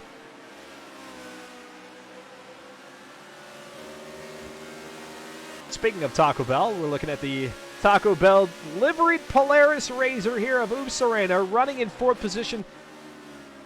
A much better race here for Serena, at least at this point. She did finish in 9th at the Dubai Mountain Circuit, but could have had a much better run there. Doing far better off here in 4th out at Sebring. A churloop nut.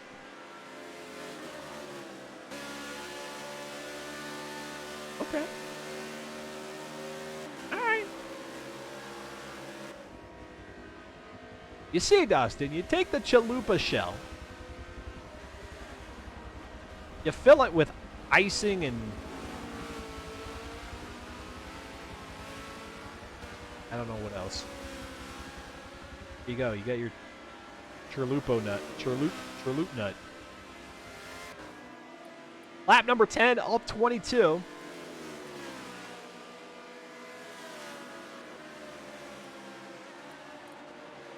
Serena closing in here on Fear the Fun.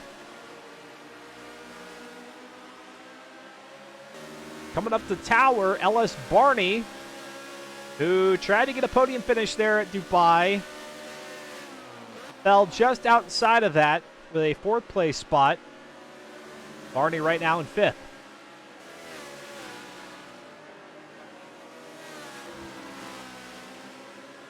There goes Fear the Fun making a mistake.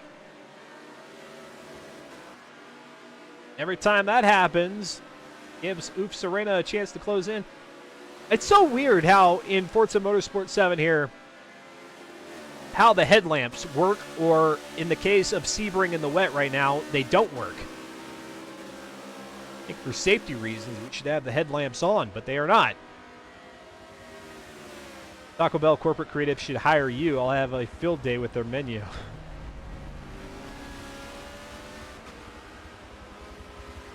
People hate it when they take stuff off their menu, but it's all done on purpose.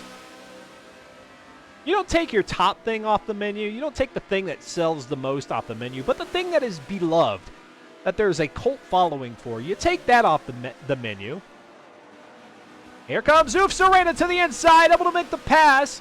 Can she make it stick here through the left-hander? That she does, and now coming up the tower. Oh, yeah. About a car and a half length lead here. Now into that sharp right-hander. Fear the Fun closing the gap a little bit. Now back into another right-hander toward the infield. Fear the Fun's going to push the issue. Gets right there up onto the right-hand side. I guess the passenger side. Sure, there's a seat there of Oof Serena's Taco Bell Polaris Razor. And like that, Fear the Fun is able to make, I guess we call that a pass. Elbows out. Muscling his way through is Fear the Fun. Back into P3. And now up toward the start-finish line. They're going to go side by side. Fear the Fun, though, with the advantage coming up here to the chicane. Oops Arena with a couple of tires off into the dirt. No foul there, and it looks like the rain has stopped. So with more than half, or just about half, the race remaining, we should actually start to see some drying of the surface here. Not sure if that'll have a substantial change on the driving technique needed with the rain tires, but I'll at least do my commentating duty and let you know that the rain has stopped. I can give you that much. Let's go back to the replay there, where Fear the Fun lost position. Of course, that's already happened here with Oofs Arena in third. But then here they come out of Tower and then back up into the next right-hander on the club circuit here of Sebring. And that's where Fear the Fun pulled no punches. Made the pass and now goes off into the grass, able to recover out in front of Oofs Arena. But for every mistake that Fear the Fun is making here, not only keeping Oofs Arena in the game, but also bringing Barney into the conversation. Barney's going to have something to say about this here shortly. Oofs Arena probably thinking, man, Fear, can you hold yourself a line here so that both of us don't lose ground? That's exactly what's happening here as they start conclude the front half, start the back half here of lap 13. No, Subaru did not answer your question. Subaru cannot humor your potato inquiries while running in first. Oofs Arena getting a couple of tires there on the inside. Not that there's any foul associated with that. You keeping 2 tires in between the white lines, that's all that's really asked of the drivers. But learning with those curves that Subaru said, you might want to avoid some of them. Fear the Fun again off into the grass. And not only is LS Barney back behind them in 6th right now, or excuse me, in 5th, but then Bryant is leading a train of 4. Bryant, Patches Riley, Audrex, and TNR Horizon from 6th on back to 9th. Those four are closing in as well.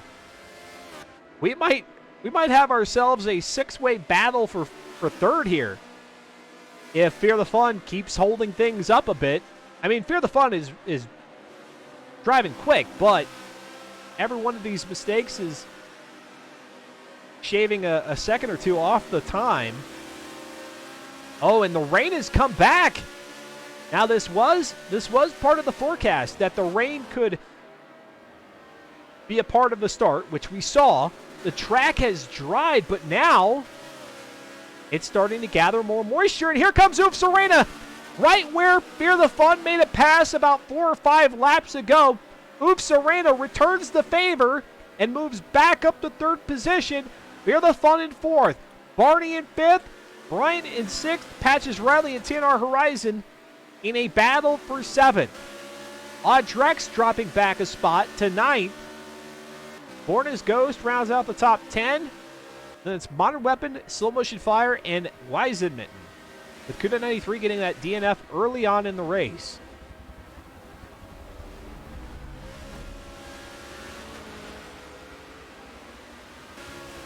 Oh yeah, those Formula One pit stops are just insane.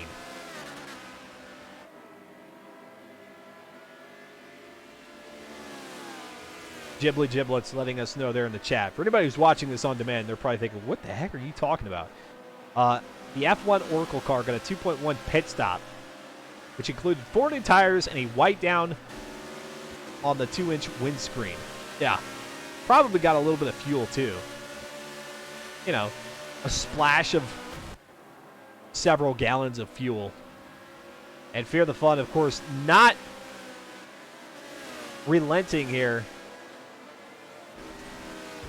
And trying to make that pass on that very same right-hander. Oops, Arena's like, no, no, no, no, no. You done did it once. I'm not going to let you do it here.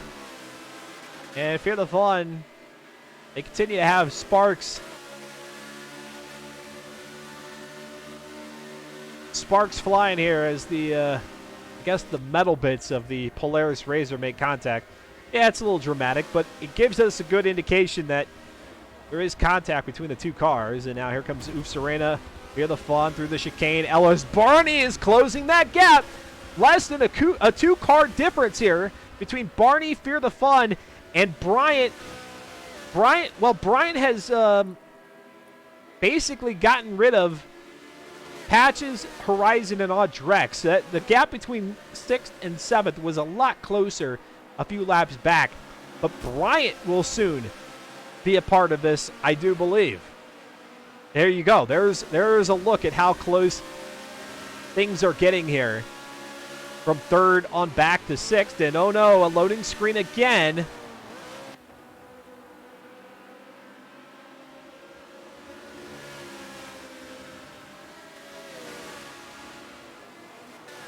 Did we lose a second vehicle? No, we didn't. It was just a, interesting. Not usually, it's not typical that I see a loading screen without a driver having fallen out. Weird. Underneath the Chevrolet bridge they go. By the way, for those of you who watched me assemble my Chevrolet Corvette ZR1 Lego Technic model that I got back on my birthday later in the month of August, I told you that I had lighting accessories for it. It came with a lighting kit too, and I'll show you that here at the end of the stream. It's really cool looking.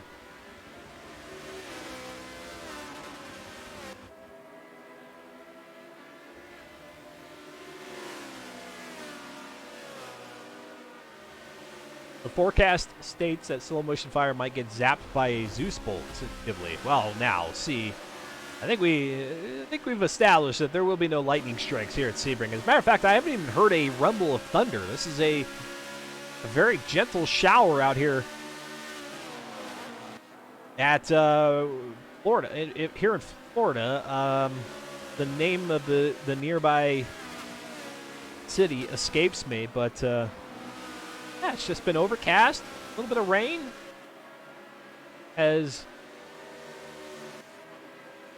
moistened up the track again. It was wet, and it got dry, and then it got wet again. And I'm guessing this weather may hold through all the way to the end here.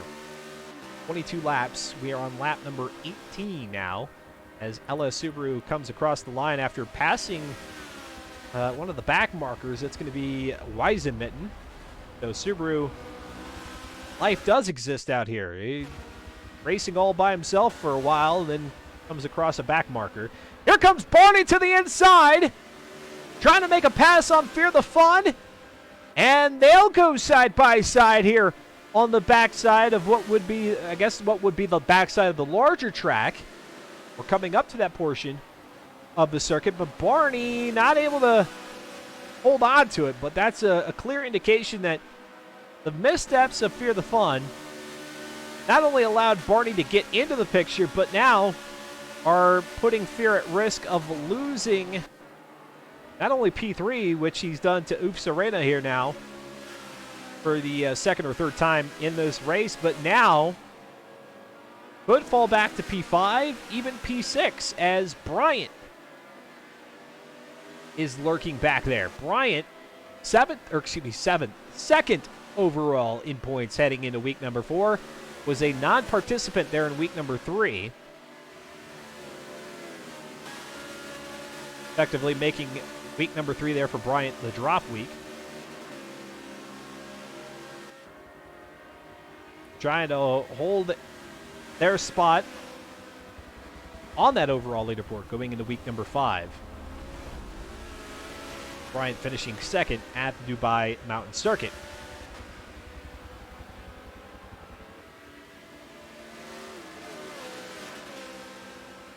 turn out all the lights around the house. And I don't have to turn out the lights. The lights are bright enough. There are LEDs running on 4 fresh AA batteries, so I don't need to turn out the lights. They're plenty bright. Plenty bright.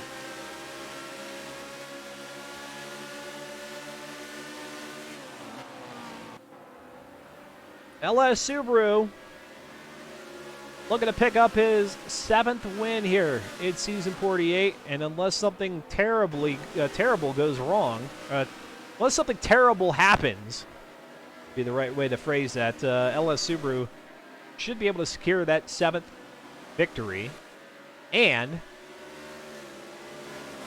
coincidentally would secure 7th championship, which I think has already been firmed up for Subaru here, but will really just further pound that nail into the coffin saying, no, I got this. This is my season. And no matter what vehicle Subaru picks, as we got Bryant and Barney now going side by side here through the S's, the chicane on the early part of the club circuit here at Sebring. But not only has Subaru been able to rack up these consecutive championship wins, but has done so in a plethora of vehicles that he has hand-selected that range a variety of, genres. Like, we're racing the Polaris RZR here. Before it was the F-150 Raptor race truck for Season 47. Before that, in Season 46, it was the Cadillac XTS limousine. It seems like no matter what Subaru does and no matter which vehicle picks, finds a way to come out victorious. Across the line is Subaru, lap number 21. Oops Serena in 3rd. Fear the Fun in 4th. The battle between Barney and Bryant has moved them back off of Fear the Fun's bumper a little bit here. Those two might have to come to an agreement here on this next lap to be more useful than harmful to one another to try to catch back up and then make a push on the final lap.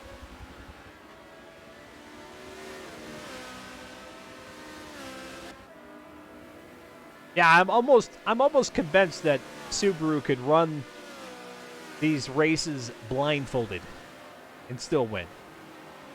I'm almost to that point. If you think you can have a go here in Season 49 at becoming the next Forza Motorsport Spec Racing Series champion, head on over to reddit.com/r/FM4. The link is available to you there in the chat. Go introduce yourself. Say that you'd like to race in Season 49. Even if you want to race the Polaris RZR in the 5th and final week, you have that right to do so. They have a spot for you here to race in the Polaris out at Circuit de Catalunya. Here goes Fear the Fun off the track once again.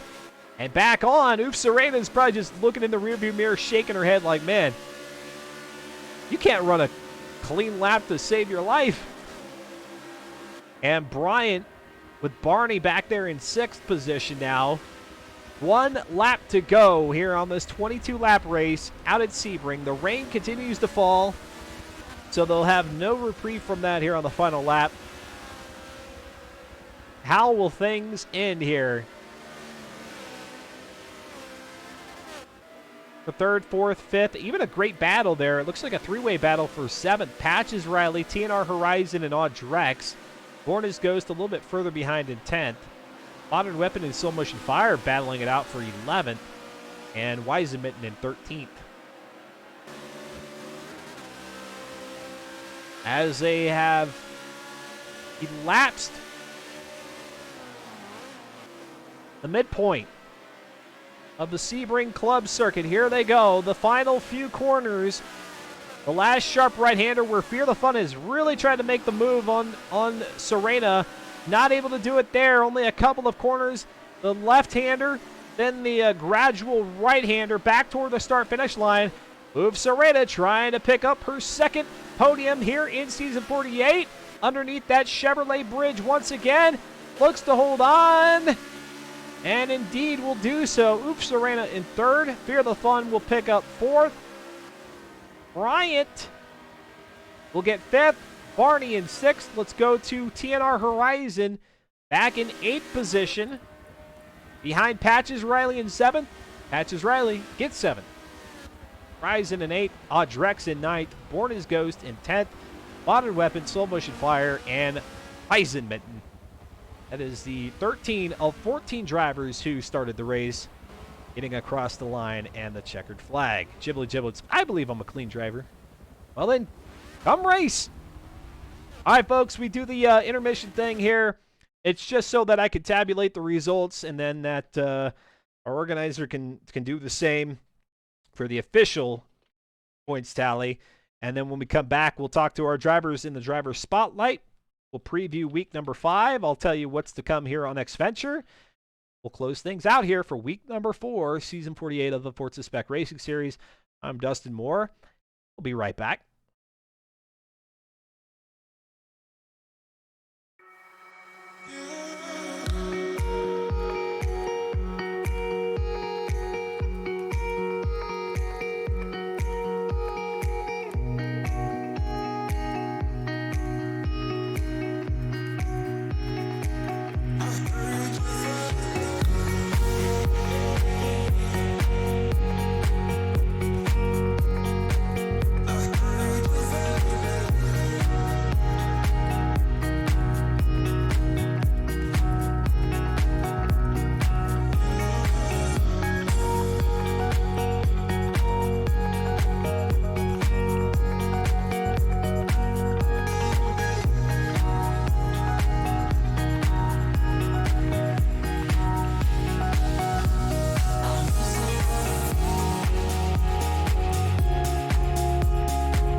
There we go. Let's try that with the microphone turned on. Welcome back to Xventure here on Twitch TV. My thanks to those of you who sat through the ad break there, with whatever revenue that comes out of those to the channel I put back into the production of things. So thank you, thank you, thank you.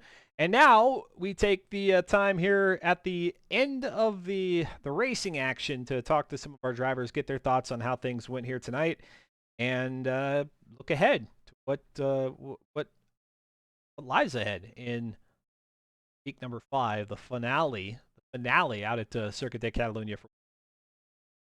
All right, Fear the Fun. You had a great battle going there with Oof Serena.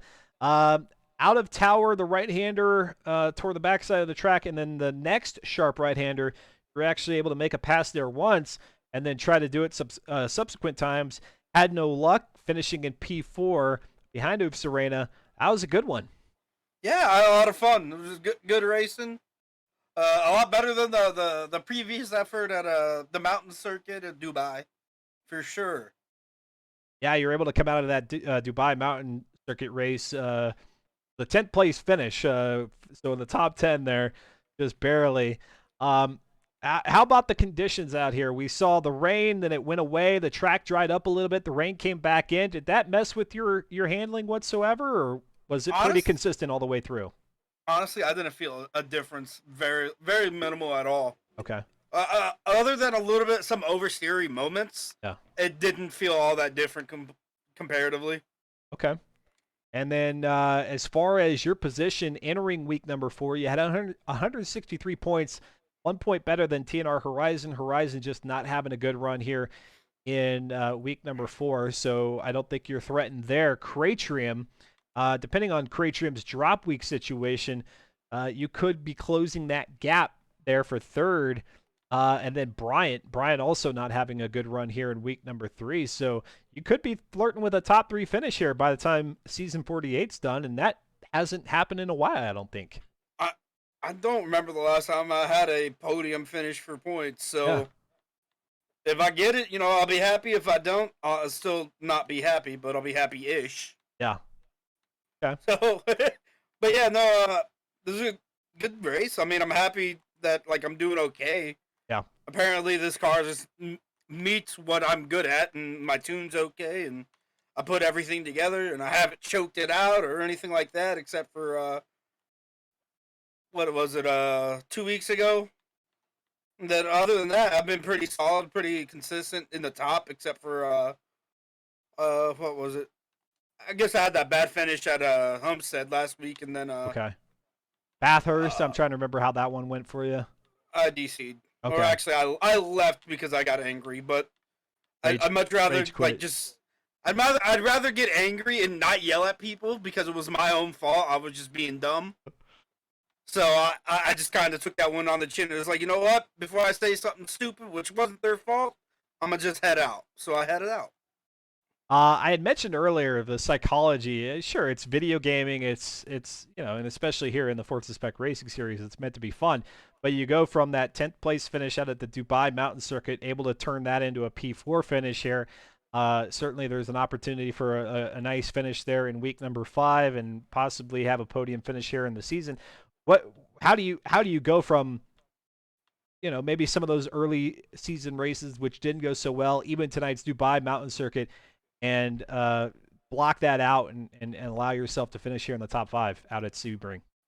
Honestly, I didn't feel like I was bad at Dubai. I just I turned Horizon early in the race, and just to avoid doing any damage to either of us, I hit the brakes, and because he was in front of me, I didn't want to wreck him or stay on the gas and make it worse.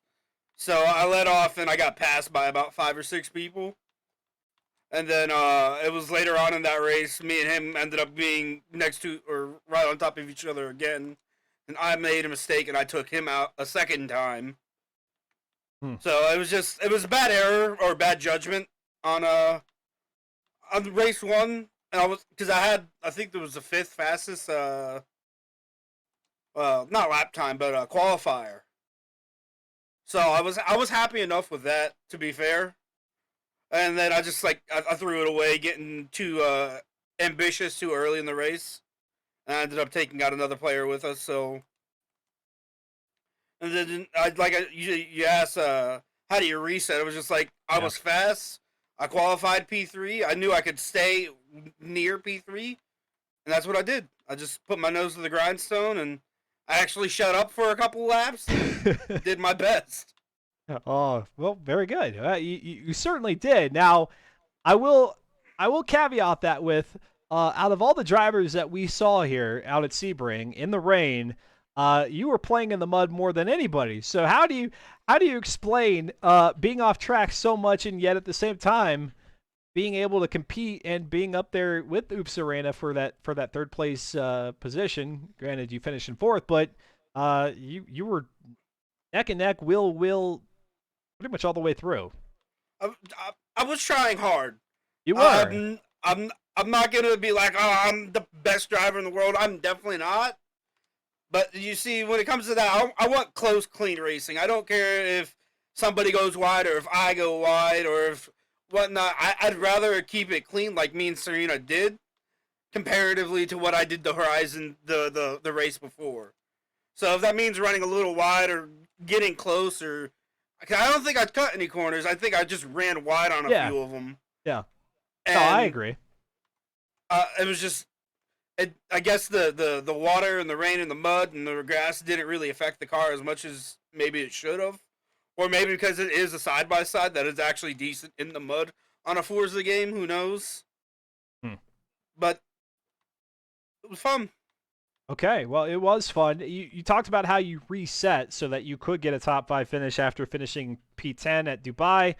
But now that we look ahead to the final race of the season, the last race that you'll have to worry about, at least here in FM4 in the Polaris Razor, do you tell yourself, hey, I got to reset for this race? There's a lot more laps involved.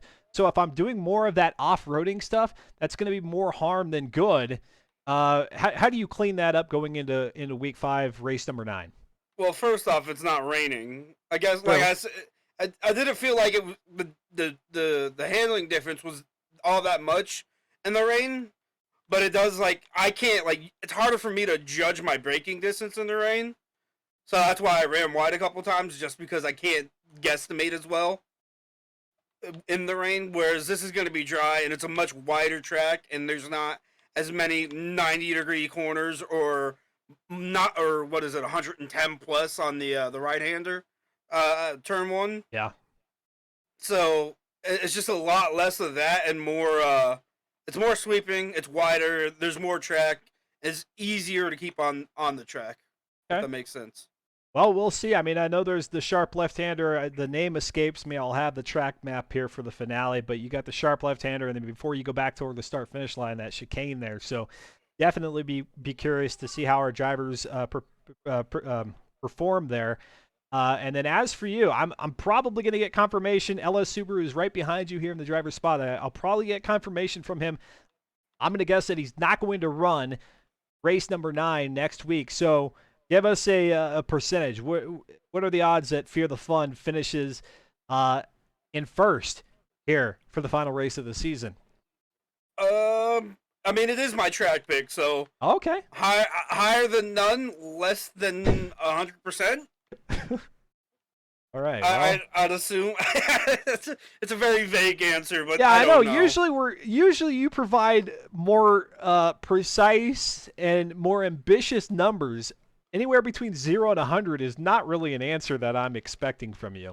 Well, see, you're asking me for a single position. You're not asking me for a top 3. All right. Well, tell us what's the percentage chance that you get a top 3 finish? I'd say maybe a 90, 80, 85. Okay.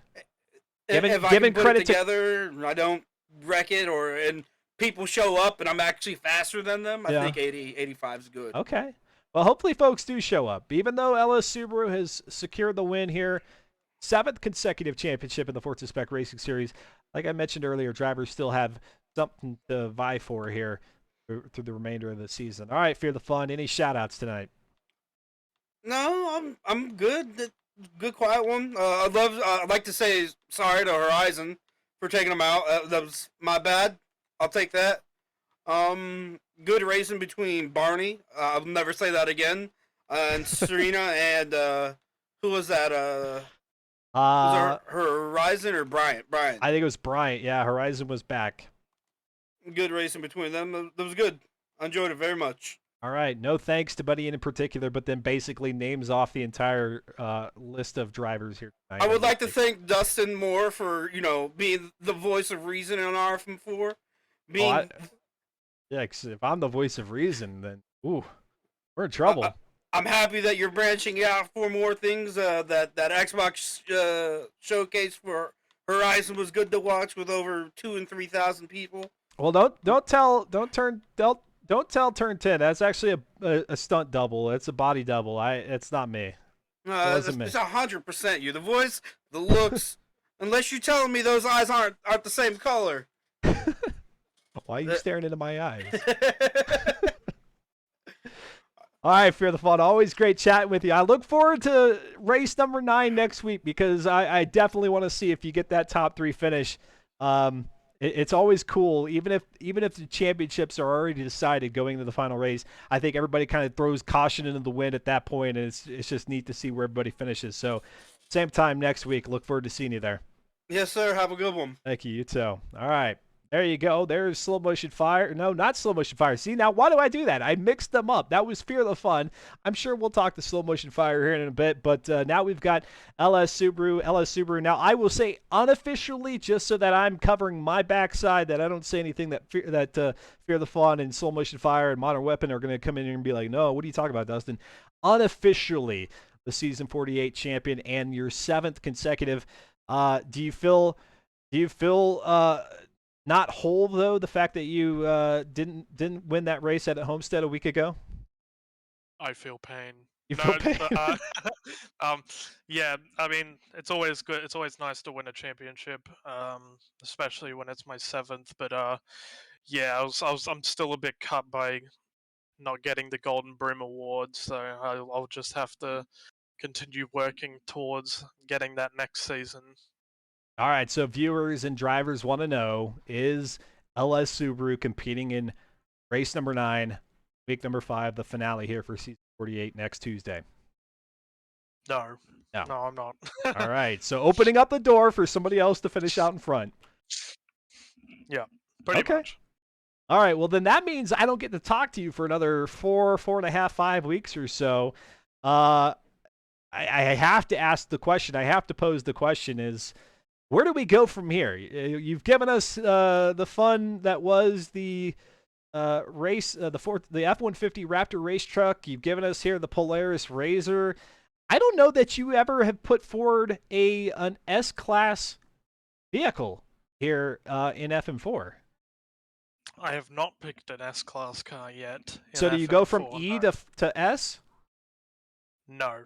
No. Okay. Well, actually, I have no idea because that's left to the moderators to decide on whether my next car choice will be S-Class or not. That's fair. That's fair. Do you continue down this path of like quirky cars, or do you come back onto the rails here and say, we're gonna do a bona fide race car now?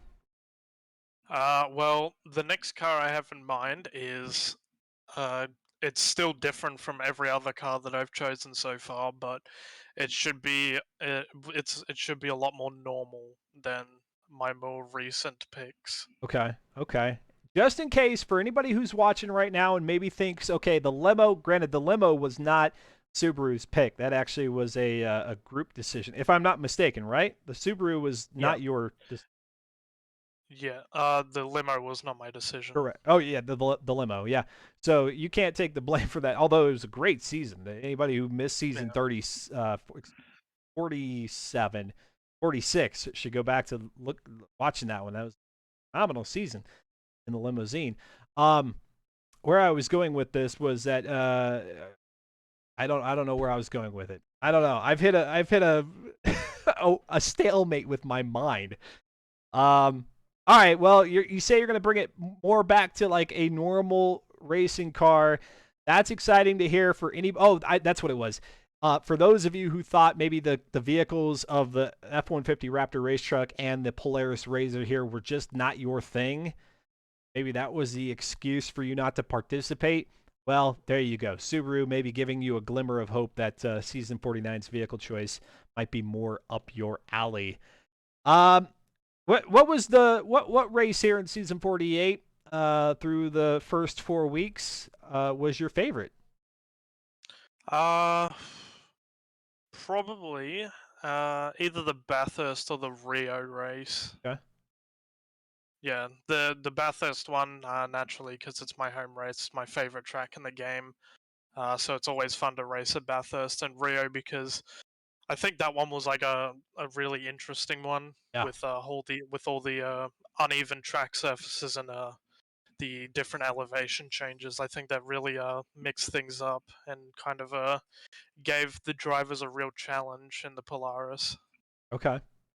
All right. We're talking to LS Subaru here, who unofficially has claimed now not only the 7th championship of participation here in the Forza Spec Racing Series, but 7 consecutive. This has never been done. The most that we saw any one driver rack up consecutively, I think, was 3, and It was 3. 3, and Subaru here has done that twofold and is still going. So if you would like to participate here in FM4, again, reddit.com/r/FM4, that's where season 49 info will be. You could see the season 48 info, which will be largely the same. The only difference being the track selection, the schedule, and then the car, most importantly. LS Subaru, I was talking earlier about kind of the mentality, and I think you and I have had this conversation before, but I'll go a different direction with it. That you've been so dominant, do you have any pre-race ritual that you go through that gets you in the zone and makes you feel comfortable with the races ahead?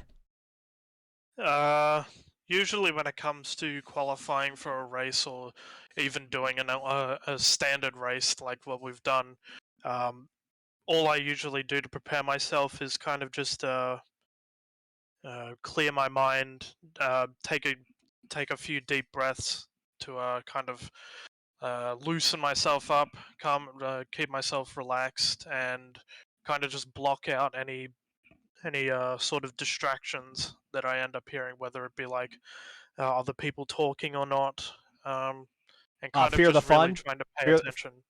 fear the fun. One of those who's talking. Most of the time, yes, but it's not just him, not just him. Yeah, and I kind of just really try to focus on making sure that I don't make any mistakes.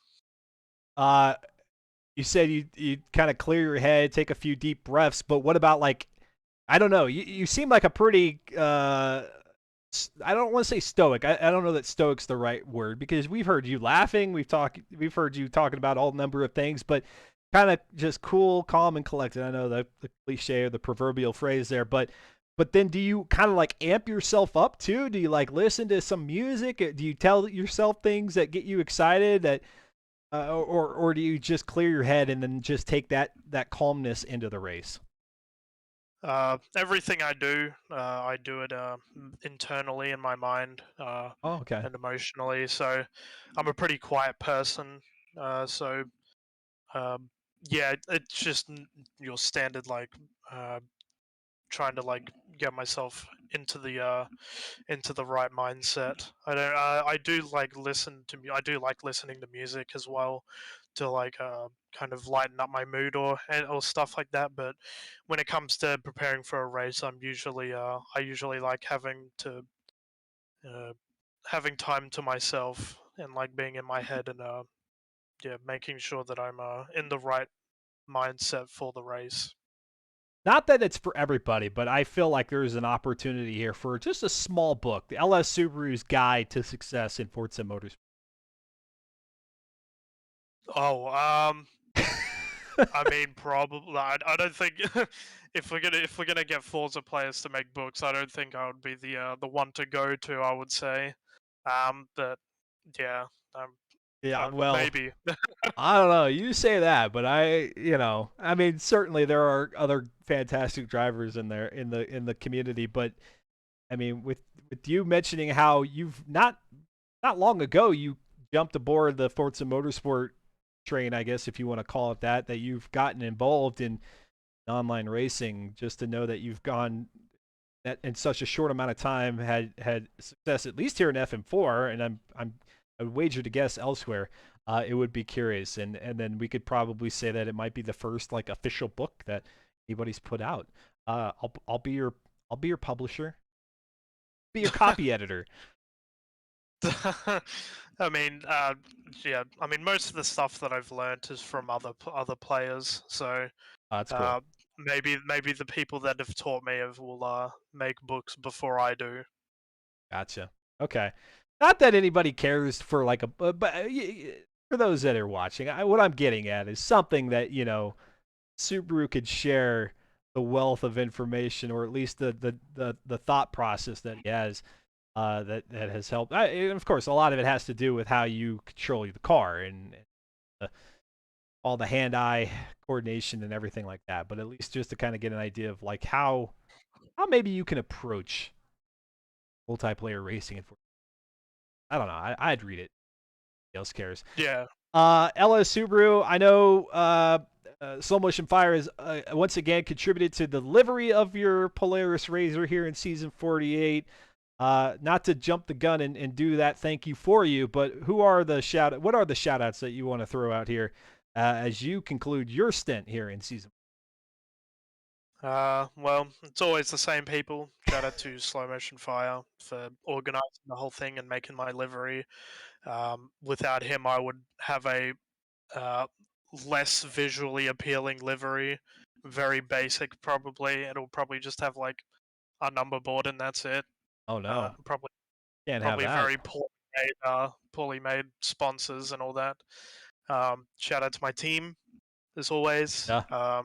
And shout out to you, Dustin, as well for streaming it so everyone Yeah. can see. Yeah, no, I do.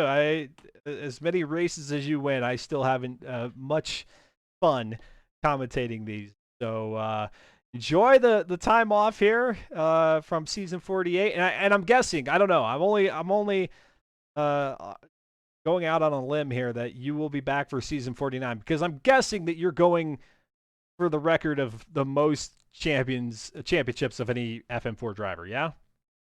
Well, the one that I'm the one that I'm trying to get first is the Golden Broom Award. The Golden Broom, yeah. Before I start going for most championships won.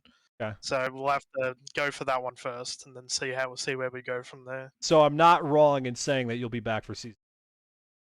I will most likely be back for Season 49. All right. Challenger, step up. Let's go. We've seen Oof Serena show up, get a victory from Subaru here in Season 48. Rachel obviously continues to be an exceptional performer. Fear the Fun was out there doing great things today. A lot of drivers doing well, but we need somebody here that can consistently challenge LS Subaru for that top spot. Subaru, again, enjoy, and we'll see you for Season 49. Thank you. I put the call out there, so don't say that I'm not advocating on behalf of the series that we get different champion. Don't say that. I'm here. I'm all for it. I want to see that. The day that it happens, you guys understand here, now that we've done 7 straight seasons with LS Subaru getting the championship, that the day that the tide seems to have turned will be exciting for me, and I'm sure for the rest of the FM4 crew. But the beautiful thing here of FM4, don't let me get too caught up, or don't let me get you thinking too much about who wins the championship and who doesn't. The fun thing here about FM4 is getting involved, doing the best that you can, running your own race, and finishing as high up on that overall leaderboard, or even just that individual race leaderboard. Let's focus on race to race, one race at a time. And then at the end, you can kind of look at that overall leaderboard and go, man, I could probably climb a couple of more spots. You don't have to worry about the championship stuff. But if there is somebody out there who thinks that they could take on LS Subaru for the championship, or even just to win a race here, a race there throughout the season, let's get you in here. The invite is there. Reddit.com/r/FM4. All right, let's go on over to the driver spotlight, and I will now talk to Slow Motion Fire. I got it correct this time, although I got Fear the Fun wrong earlier. Slow Motion Fire, another season in which I say at this point, unofficially, LS Subaru has the championship in the bag. I'll go ahead and give you the honors of confirming it. Yeah, I haven't gone through all the math, but it's pretty evident. I think at this point that as much fighting as we've had for that second, third, fourth place position, that no one's close enough to give him a run in this last race. Yeah, it was very interesting here. Entering week number 4, Bryant at 186, just not having a good couple of races at all. Unfortunately, would have liked to see Brian a little bit further up while they were here at Sebring, but not so much out at uh, Dubai Mountain. And then Cray Trim at 176, Mr. Consistency here in F4, continued that trend here in week number 4. Maybe not to the same tune as the previous 3 weeks, but still is going to be up there. Fear the Fun at 163, 162 there for Horizon. You, on the other hand, at 134 points, Kuda 83 at 128. I guess for you, luckily, Kuda had a disconnect here at Sebring, so maybe that holds you in the top 10. Patches Riley finished out in front of you, but I don't know. I'm rattling off all these different drivers. Tell me how you felt about your performance here in week number 4. Dubai Mountain, I thought I had a pretty good car. I was battling with Horizon for a good chunk of that race. Unfortunately, a little bit of contact between him and Fear kind of led to both of them falling back, and I was able to pick up a couple more spots. Dubai, but that was a pretty solid battle with Horizon there for kind of the 8th, 9th position the entire race. Sebring was abysmal. I had zero pace there, and I was kind of baffled by that, but that's how the race played out. I was not expecting to be so far off the pace there, and I couldn't tell you why. Yeah, sometimes these things are just unexplainable. I've had plenty of those races myself where I'm like, man, I can't even imagine how that went the way that it did. The car was solid. I felt good, but not the case. By the way, I want to clarify. Brian actually did have a really good performance here tonight, finishing second out at the Dubai Mountain Circuit, and then a little bit further back at Sebring, but still a good performance there, Brian. It's Horizon that I was thinking about. So now we go into the final race of the season 48. The champion has already been crowned with LS Subaru, which then opens up the doors, especially without Subaru participating, where everybody just go out there and try to run the best race possible. We don't often go out to Circuit de Catalunya, so what do you think that final race here of Season 48 in the Polaris Razor looks like for you? This is kind of one of those tracks that I'm not a big fan of. I like running some of the alternate layouts where you can run kind of the wide version of turn 10 or get rid of the chicane, but when you're strictly running the layout as it exists in Forza, this isn't a good track for me. So some of the other drivers are excited about it, and we'll kind of see how this plays out. It's the shorter layout of Catalunya. I'm hoping the field doesn't get spread out too bad, but this is one of those tracks where I think the possibility of having the field get kind of spread out exists. Yeah.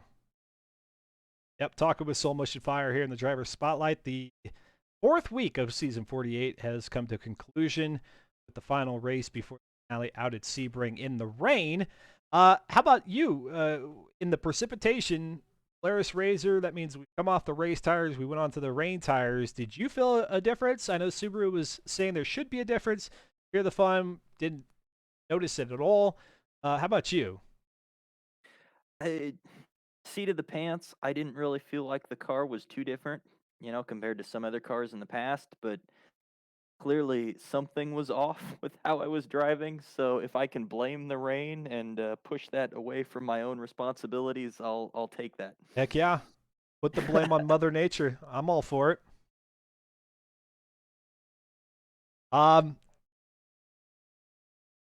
What I'm gonna throw a curveball here, more so for me, only because I haven't asked this question. So let me see if I can phrase it correctly. We've got viewers here. They get the privilege of being able to watch the race from the vantage point that I provide, but we get to see a lot of the cool liveries. What other ideas in terms of liveries? And I know this kind of maybe sucks for you a little bit because you got the likes of Subaru who won't do their own livery, so you have to actually kind of step up and help out. But like, what's something different that maybe can happen in Season 49 if you haven't already thought of what maybe that theme will be? Oh, I don't know. Any of the kind of unofficial themes that happen tend to be organic. Somebody'll post fairly early in the Discord, a livery of something, and everybody will kind of jump on board. And that's how we've ended up with, everybody running, gasoline companies, or everybody running shipping companies, or some of that stuff just kind of happens. So Uh, I really have no ideas. We'll see. A lot of it's influenced by the car. You know, a lot of times if you end up running a vintage car, people kind of tend toward more vintage liveries. So it's just kind of okay. Sometimes influenced by the car trace. Can I throw one out there and just see if it sticks? you're more than welcome to. All right, so here we If go. anybody takes you up on it. And I don't know, maybe you guys have already done this, and I'm just not aware. But how about this? Art, what is it called? Like when the cars have like an art style, like art. Gosh, like the BMW. I can recall. I think has had a number of like art car designs or art style designs, whatever the term they use for it, where it's just I like think a just bunch of art car. streaks. Yeah. Is it art car?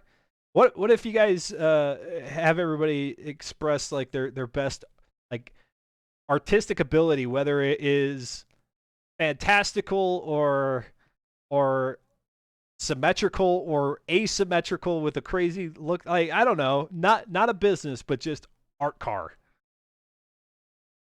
We'll just have to see. Somebody might take you up on that. I'd be curious to see what some people, and of course I'm sure some people purposefully would make like bad art just to be like, hey, I'm not a good artist, so here's my art car. All right. Well, hey, I'm just throwing it out there. It looks like Ghibli Giblets is advocating for like video game titles, which we've seen a couple of drivers use video game references for their designs. So you're not too far Yeah. out of the park there, Jim.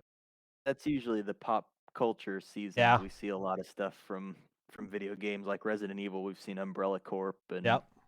I think Borderlands Modern has run the Malawan car or Maliwan. Uh, Both of those have made appearances in some form or another. right. Right. Well, or here I'm gonna throw a second one out. Can I throw a second one out? This is your show, Dustin. Is You it can really throw though? as many out. You can throw as many as you want. You can just keep talking. You can list them off for days. Okay. Okay. Make a splash screen and a special feature. I mean, you can go crazy with this if you want. Yeah, yeah. Well, let's see here. I had an idea, but I want to make sure. I say this correctly too, because I want the idea to come across correctly.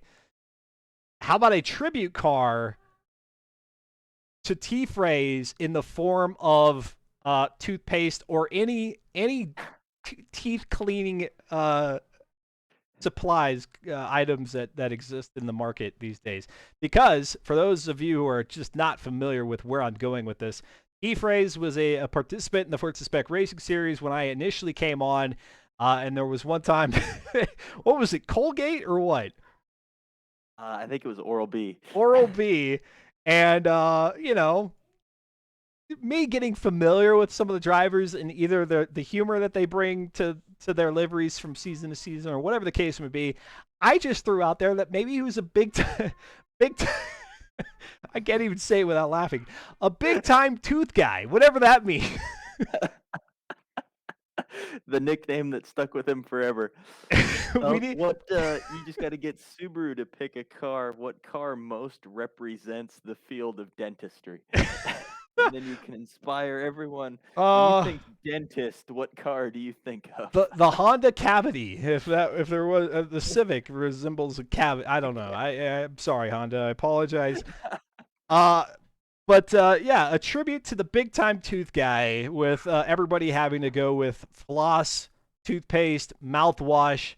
I mean, heck, you could put like Invisalign. You could be an Invisalign sponsor. I like it. Art car or big time tooth guy tribute. Those are my two contributions. That's the best I can do.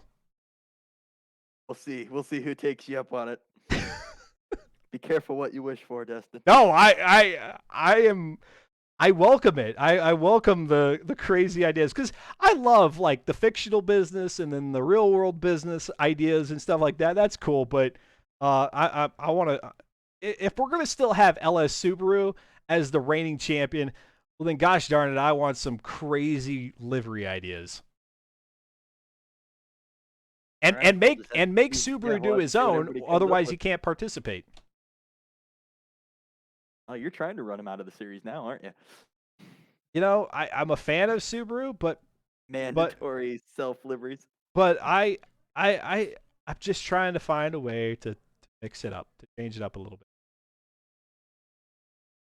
Well, we've got something coming for season 50. We haven't said anything about it Oh, yet in the Discord chat, but we're oh, planning something different. Season 50. It'll be, yeah. We'll say that much about it. That'll be a different season. Leaked something here. Well, let me double check here too. We don't have anybody in the driver's spotlight behind you, and I know I'm eating up all your time to go into the rest of your evening. But really quick, just maybe my second to last question here is, here we are staring down at the back end of 2022. Just a few, 3.5 months remaining here. We know Forza Motorsport, the new title is expected in the spring of 2023. How many seasons here left in Forza Motorsport 7 do you think we've got? I don't know, because I don't think they've given us an official release date other than just spring, have they? Yeah. Okay. Well, just throwing it out there. And the reason I bring this up is for those of you who are watching who are contemplating participating, just know that, in terms of Forza Motorsport 7, your time is kind of running out here. I'm guessing maybe there's, if we just look at a calendar and base it off of like mid-spring, maybe like 4 seasons remaining. I don't know. Yeah, I mean, potentially it could be 4, or if the game gets delayed, or who knows. Just Okay. just the release date of spring is so far pretty vague. They didn't tell us much in the Forza Monthly Yeah. on Monday, so we still don't really know much more about the game than we have. Okay. All right. Well, just planting that seed into the minds of people who are thinking about participating. If you want to race in Forza Motorsport 7 because that's what you're familiar with, and then take that knowledge into the new Motorsport title, and yet you haven't raced in a while, so you want to kind of get refamiliarized with how things work here, join the Forza Spec Racing Series, because then that way you can prepare yourself for the next title. And then, as I've mentioned before, I think we'll get kind of an influx of participants. So if you want to make sure you have that rapport with FM4, so that maybe if things start to get a little bit busy, you've got that opportunity to have first right of refusal going into seasons, if that's how Slow Motion Fire and Company do things, then get involved now. Reddit.com/r/FM4. All right, oh gosh, I said it again. You almost made it through, Dustin. All right, Almost. Slow. What shout outs you got for me here tonight? I've wasted enough of your time. Again, shout outs to all the viewers who watch the show, tune in every week and make this fun. Shout out to all the drivers who show up, and shout out to everybody that helps me put this together and makes it all possible. Because here. If it was just me, it'd be a boring show. That's true. Well, it would cease to exist, right? So the drivers, the viewers, everything, you all work together. Everybody comes together to make this thing possible, which is awesome. So keeping it going, even while the franchise is a little stagnant at the moment. All right, hey, Soul Motion Fire, appreciate chatting with you as always, and definitely looking to see how that finale pans out here in a week's time. It's gonna be exciting. All right, we'll catch you next week, Dustin. Thanks for the broadcast. Betcha. You betcha. Man, we went rambling there, because as soon as I looked at it, here we are at the bottom of the hour. How about that? I got a shout out, says Ghibli. I was about to say, Ghibli mentioning Fear of the Slow Motion Fire, Dustin Moore. You just mash all the names together, Subaru, Barney. Sometimes I'm a lot more brief and concise with these with the endings to the stream. Today, not so much the case. So let's go ahead and just close it out now. Thanks, as Slow Motion Fire pointed out, thanks to everybody for participating both on the driving side and also on the viewership side. A whole heck of a lot of fun here to spend Tuesday evenings with you. We've got our finale 1 week from tonight, 8 p.m. Eastern, out at Circuit de Catalunya, 62 laps. That's going to be a lot of fun. I'll be live on Friday, starting approximately 3 p.m. Eastern, with a little bit of Microsoft Flight Simulator. So if you're curious about me taking to the skies in the virtual world of Flight Sim, come hang out with me on Friday. And then on Sunday, it's day number 2 of my Batman Arkham City playthrough. And I think there will be Sundays, and then the following Sundays, and then that'll be it. I'm pretty sure I can get it done in 3 days, 3 casts time, 3 Sundays worth of broadcasting or streaming. So if any one of those is to your liking, then come hang out with me. Again, the schedule here on Twitch has everything you need to know at any given time. I try to keep that as updated as much as possible with my thoughts of what's going to happen. 2 weeks from tonight, we'll be going into Forza Horizon 5 doing some photography, Forza Spec Racing off-season period. All right, folks, thank you so much. Thank you. I can't say it enough. Yeah, I'm looking to see. We didn't have any followers here tonight, but those who have followed within the last couple of weeks, thank you for that. And to the subscribers who continue to patronize in a positive sense here to the channel, thank you for your support. Y'all take care. Have a lovely rest of your week. Have a great Wednesday, an awesome Thursday, and a delightful Friday. There you go. Be happy, be healthy, be kind to one another. Adios. Goodbye.